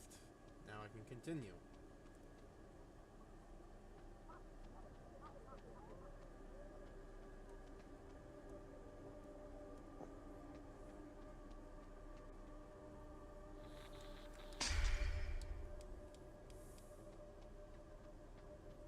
Yeah, I can't talk to that guy, so... Beware of dog.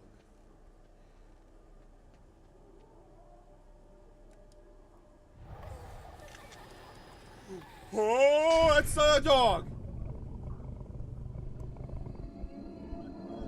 That is very much not a dog!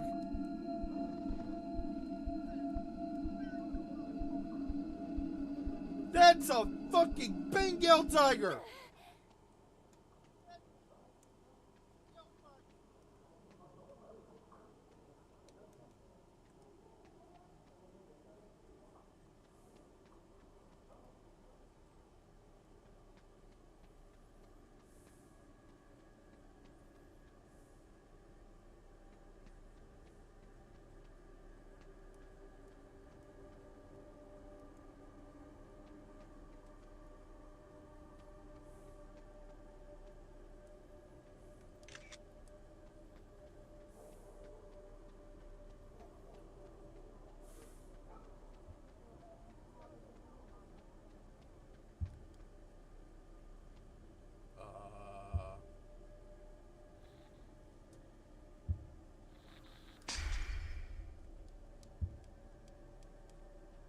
You okay?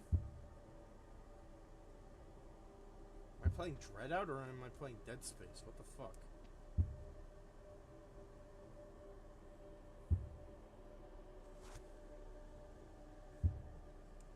Megumon, you still there? Yeah, I just don't know what to say. Oh my god, even this angle is like straight out of Dead Space. Oh, wow.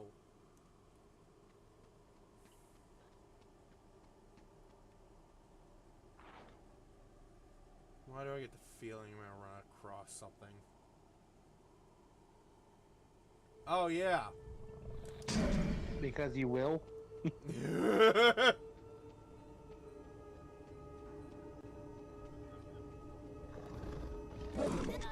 Oh!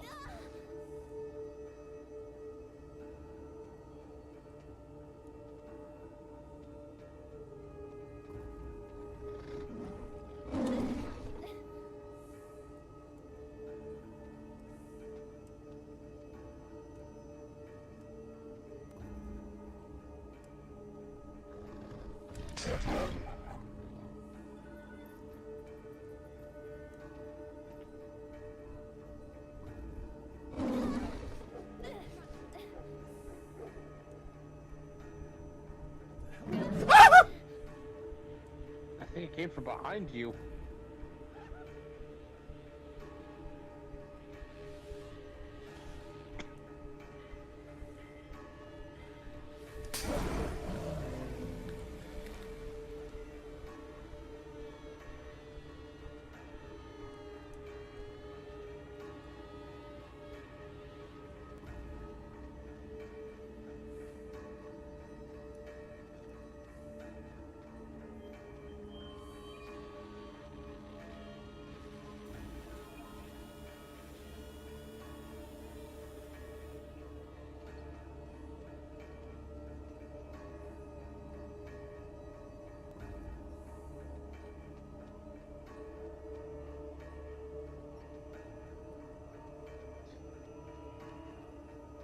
Wonder if we'll be seeing the half-stinging slasher and the ghost of the bus that ran him over eventually.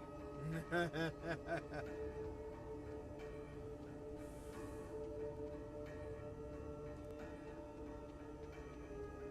don't know, that depends. How popular is SpongeBob in Indonesia?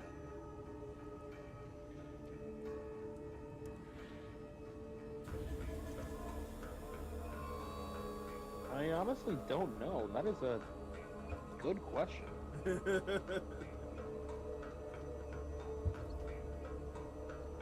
mean, I know this freaking sponge went global ages ago.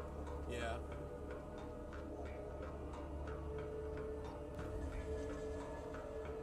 Like, back when we were both still in our single digits, so... Oh, yeah. I remember watching the first episode of SpongeBob. That's how old I am.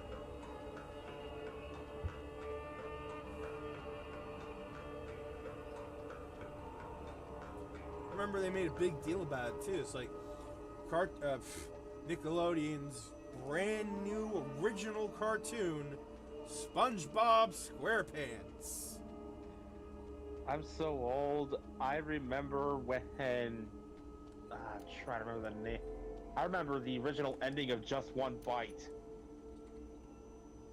Dude, that is terrifying.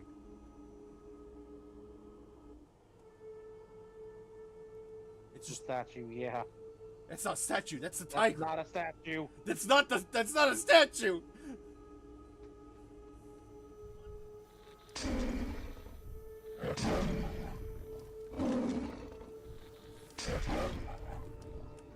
Yeah.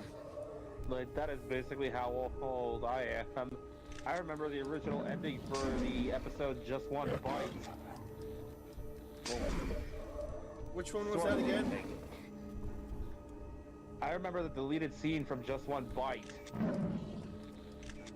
Was that the one where The security system. the security system? It was a bucket of gasoline and a match. Oh.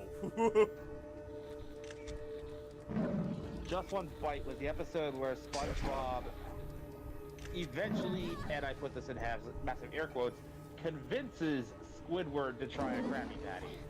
Right.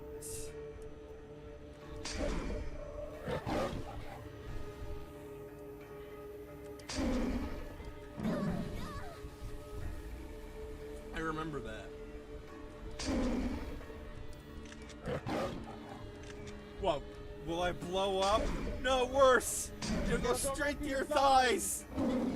And then you'll blow up!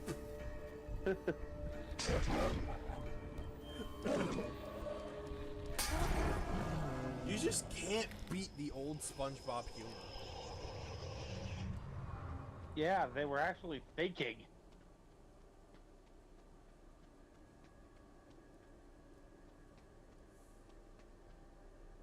But yeah, the deleted scene had Squidward break into the Krusty Krab and assume that, oh, that's a security system? A bucket of water? As he laughs about it, he starts sniffing the air and realizes, wait, this isn't water, it's gas. A little robot claw just pokes out of the wall with a lit match and proceeds to drop it. I think I remember that.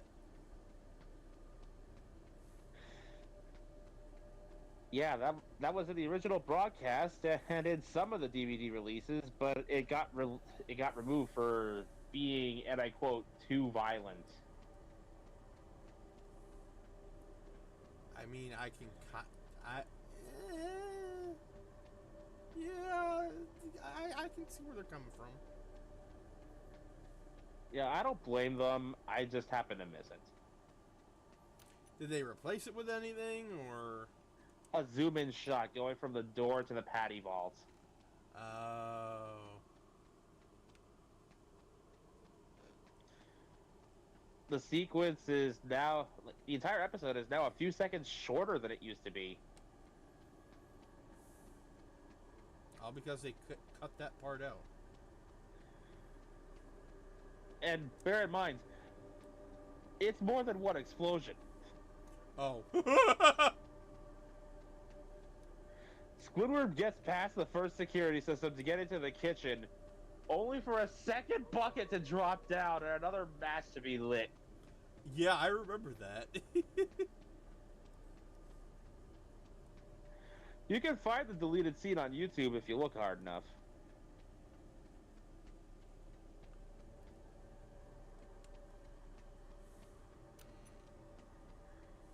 Like, also let it be said, the first handful of seasons gave us so many meme faces.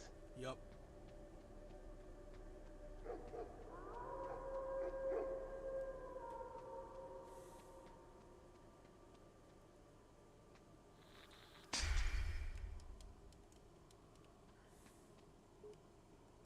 Heck, in the very episode I was just talking about, there was, does this look onshore to you? And you like Krabby Patties, don't you, Squidward?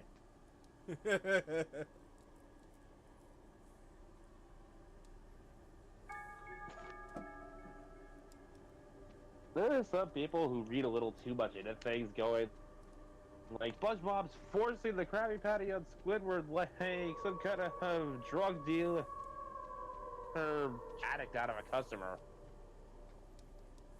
And I'm just going, or it's an overexcited, naive little sponge trying to share a burger with a person he considers to be his best friend.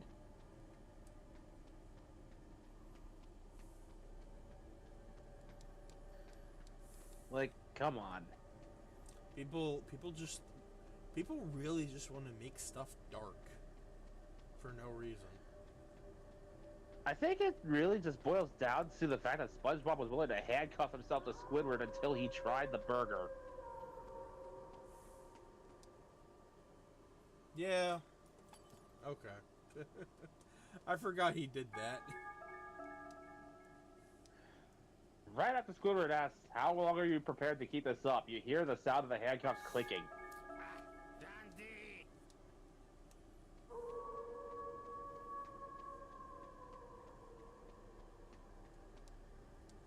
And it's like, dude, calm down.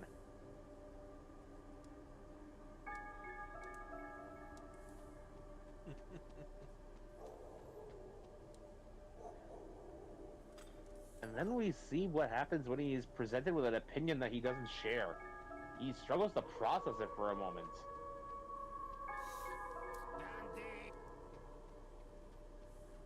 I don't get it. The Krabby Patty is an absolute good. Nobody should be immune to its tasty charms.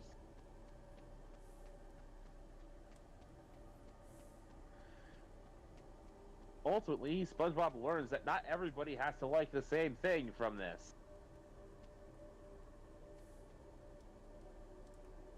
Only for that lesson to get trampled because, one, it's basically skipped over because Squidward's not even paying attention to what he's saying. And two, well, Squidward got addicted anyway. Yep.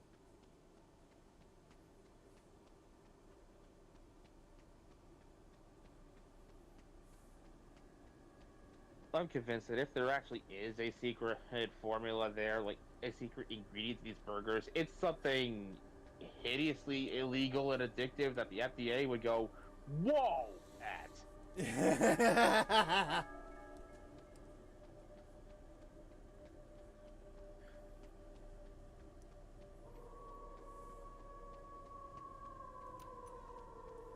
And the secret formula is crack cocaine.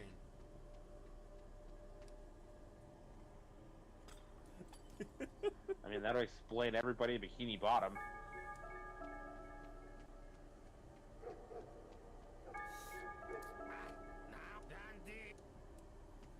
Man, this guy's really picky about his coffee.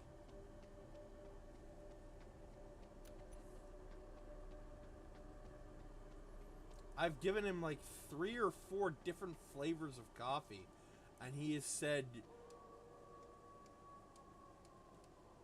like, he's talked shit about all of them.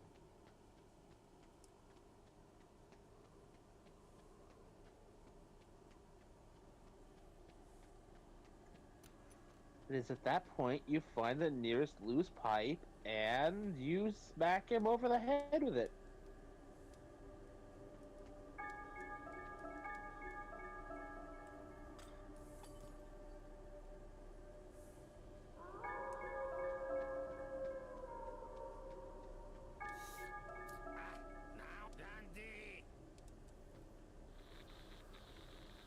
You are a very picky ghost, you know that?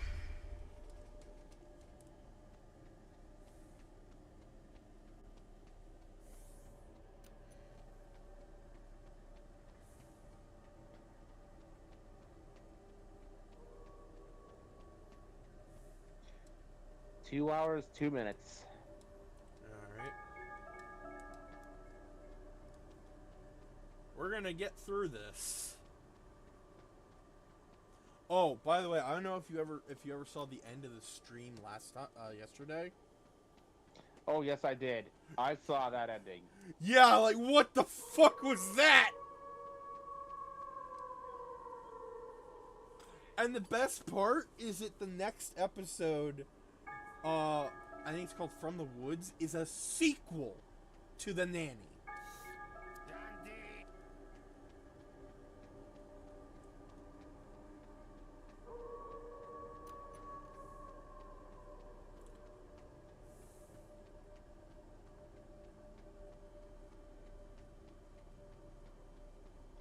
At this point, I just go screw it, take all the flavors, blend them together, and then proceed to smack the guy with a thermos.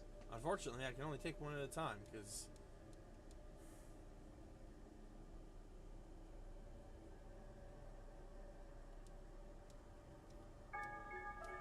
I can only take one at a time because this game apparently promotes tedium.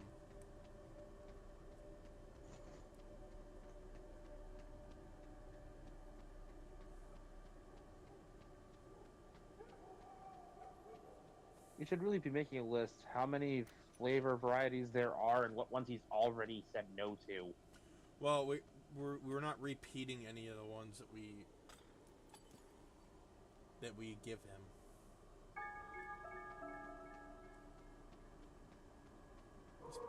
This better be it. You bitch. If this last one isn't it, I'm gonna beat you to death.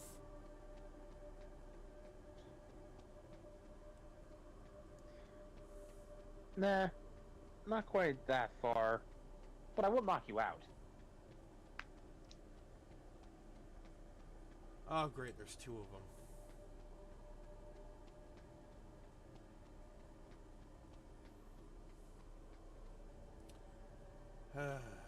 Eeny, meeny, miny, mo. Oh, wait, these are cups. I need those.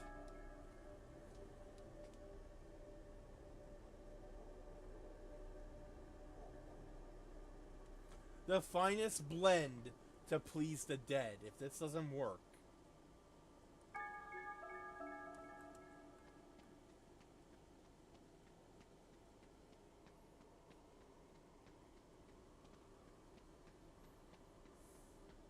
If this doesn't work, we could probably just call it here and look up a guide for next time. Yep. Well, I didn't see like any other. Like, I saw no other like red lights, so I think this might be it.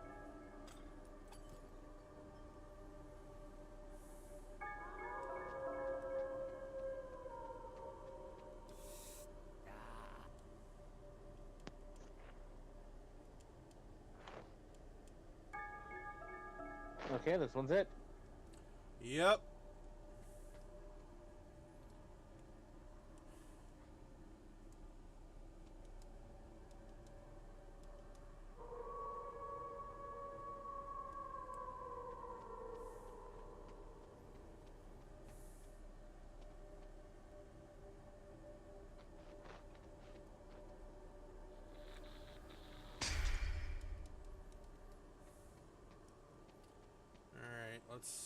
Let's see what else the game has ready to throw at us.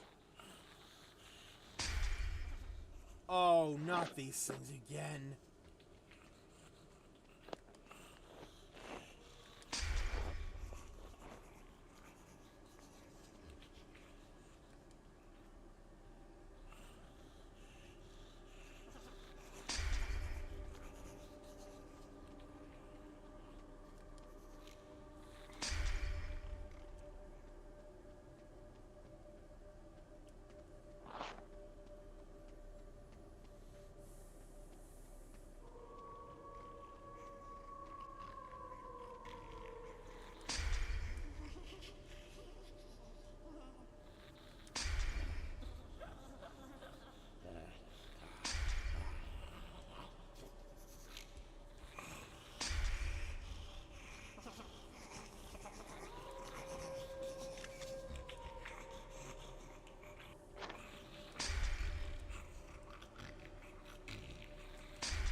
Okay.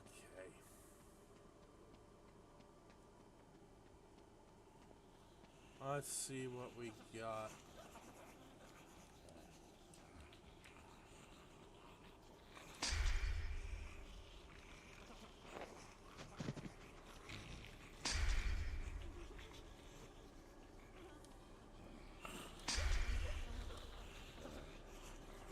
Yo, what the fuck is that?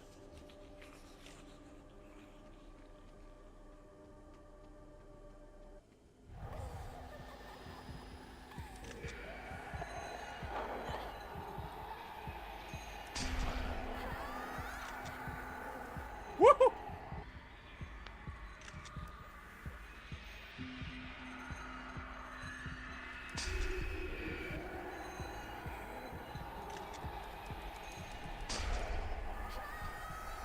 Advertisements.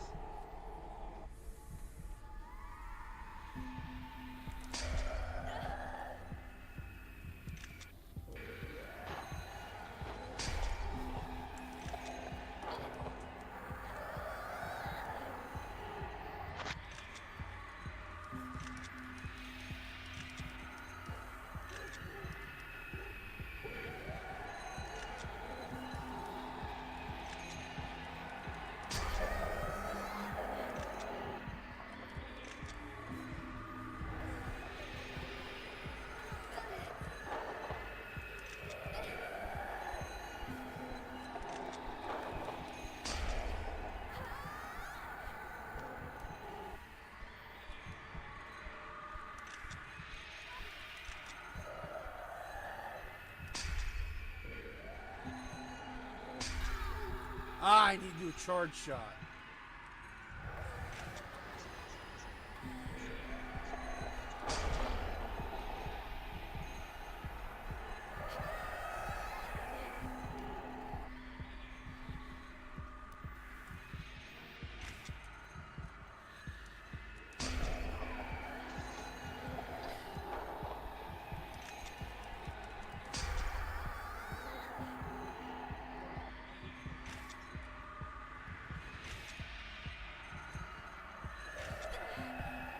Well, that's something new in the toy room. I'm gonna take a look at that real quick.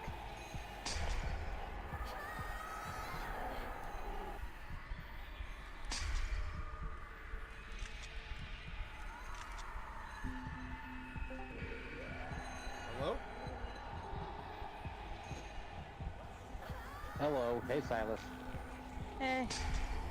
Sorry I missed a stream. I was at a doctor's appointment. Well, we're still streaming. Okay. Honestly, I was about ready to shove off. I could feel an afternoon crash coming. Yeah, and I'm Okay. like trying to figure out what the hell I'm supposed to do in this fight. Oh no. Not one of those. Yep.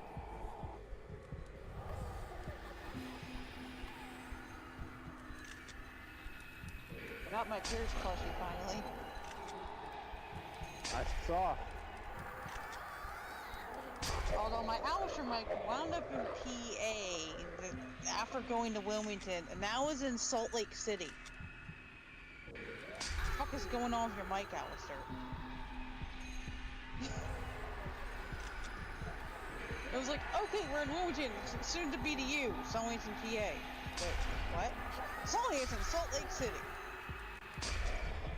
Wrong direction.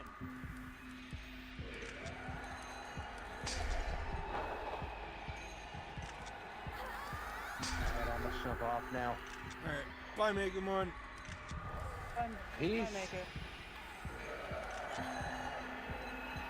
But yeah, that's what happened to my Alistair mic, just currently in Salt Lake City. I was Wilmington on Thursday. So I thought I was going to get it this week, but apparently Creighton has other plans.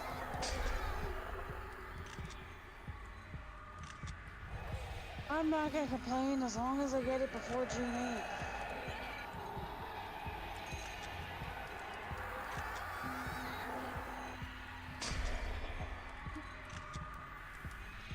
I hope to see you at DoverCon. Yeah, I do plan on going. I'm just not gonna dress up this time. Yeah, you told me. Hey, and I got to meet your girlfriend, possibly. Yeah. Have some stickers put away for them.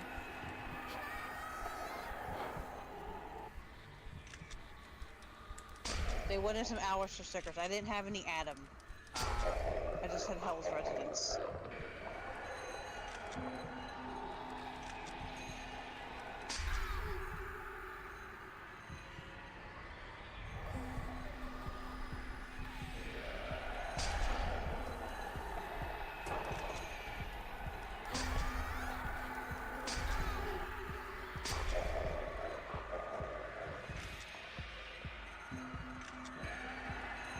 Jeez, I posted pictures of my peers, Saname and Genya.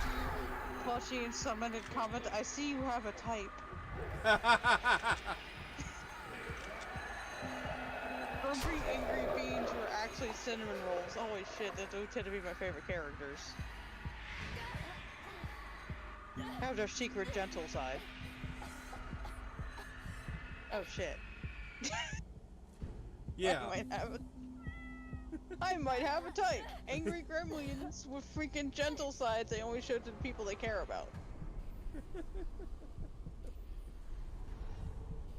Oh god, I have a type. It's exactly how I portray Genya in my fix. He's like angry gremlin to everyone but Tandro. Tandro, he calls Sunshine. Whoa. Is that just... What? That was some serious pop-in. I can't see what you're playing. Oh. Tenang saja, Linda. Kamu aman di sini. DreadOut 2. Okay. But yeah, I literally wrote freaking Genya and Tandro as a cute little fic thing where Genya has Tandro in his contacts as Sunshine with heart emoji for years before confessing. Even people who don't agree with me on this ship think that's adorable. And Tandro first is confused and dense about the whole situation. Starts getting the hints because everyone keeps pointing it out, like whenever he has to go get Genya because Genya's about to kick somebody's ass, it becomes, Oi! Tandro, go get your boyfriend, he's about to kick somebody's ass! Again? Tandro just stops questioning that he's not my boyfriend, he just gives up on that.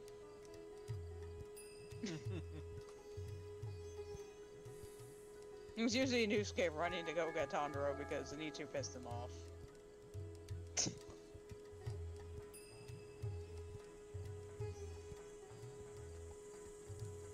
I wrote two versions of this. One is a Omega verse one where Genya has a daughter before he gets with Tandro due to situations with his dad, but he raises that girl pretty well and becomes his light. In a world of an abusive home. Ah. And another one where he just Tandro's a demon and runs around and has to like cure him before he becomes a demon. And dies in sunlight.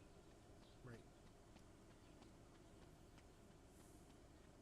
Hi, Ci. Because why the hell not make Tandro a demon in the next life? Because Mugen did put his will and the powers into Tundro for an hour. Before they may have to turn him back, so that affects the next life in my headcanon.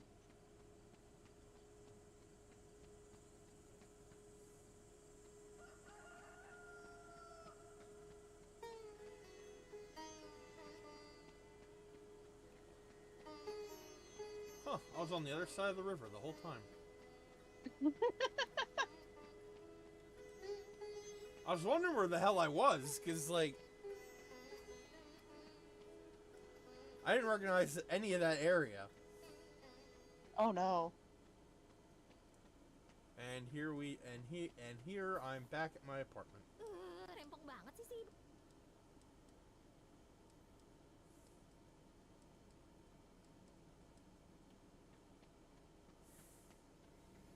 So I'm still rolling if I have a type thing.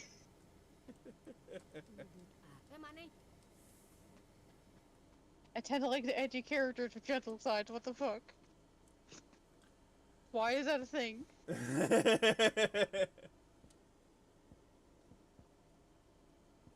Alright, I think that's gonna do it for now.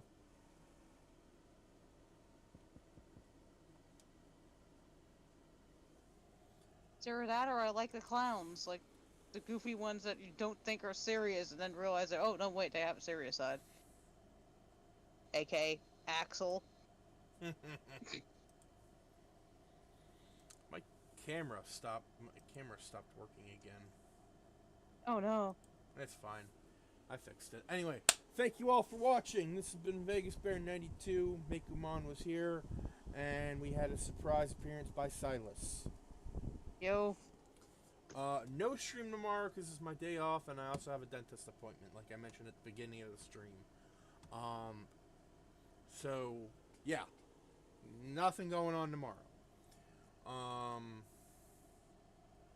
So I'll see y'all on Thursday. I'll be working Thursday, Friday, and Saturday. Well, until then, peace. Also, if you like the stream, please consider supporting us at the link below on Twitch. Thank you, and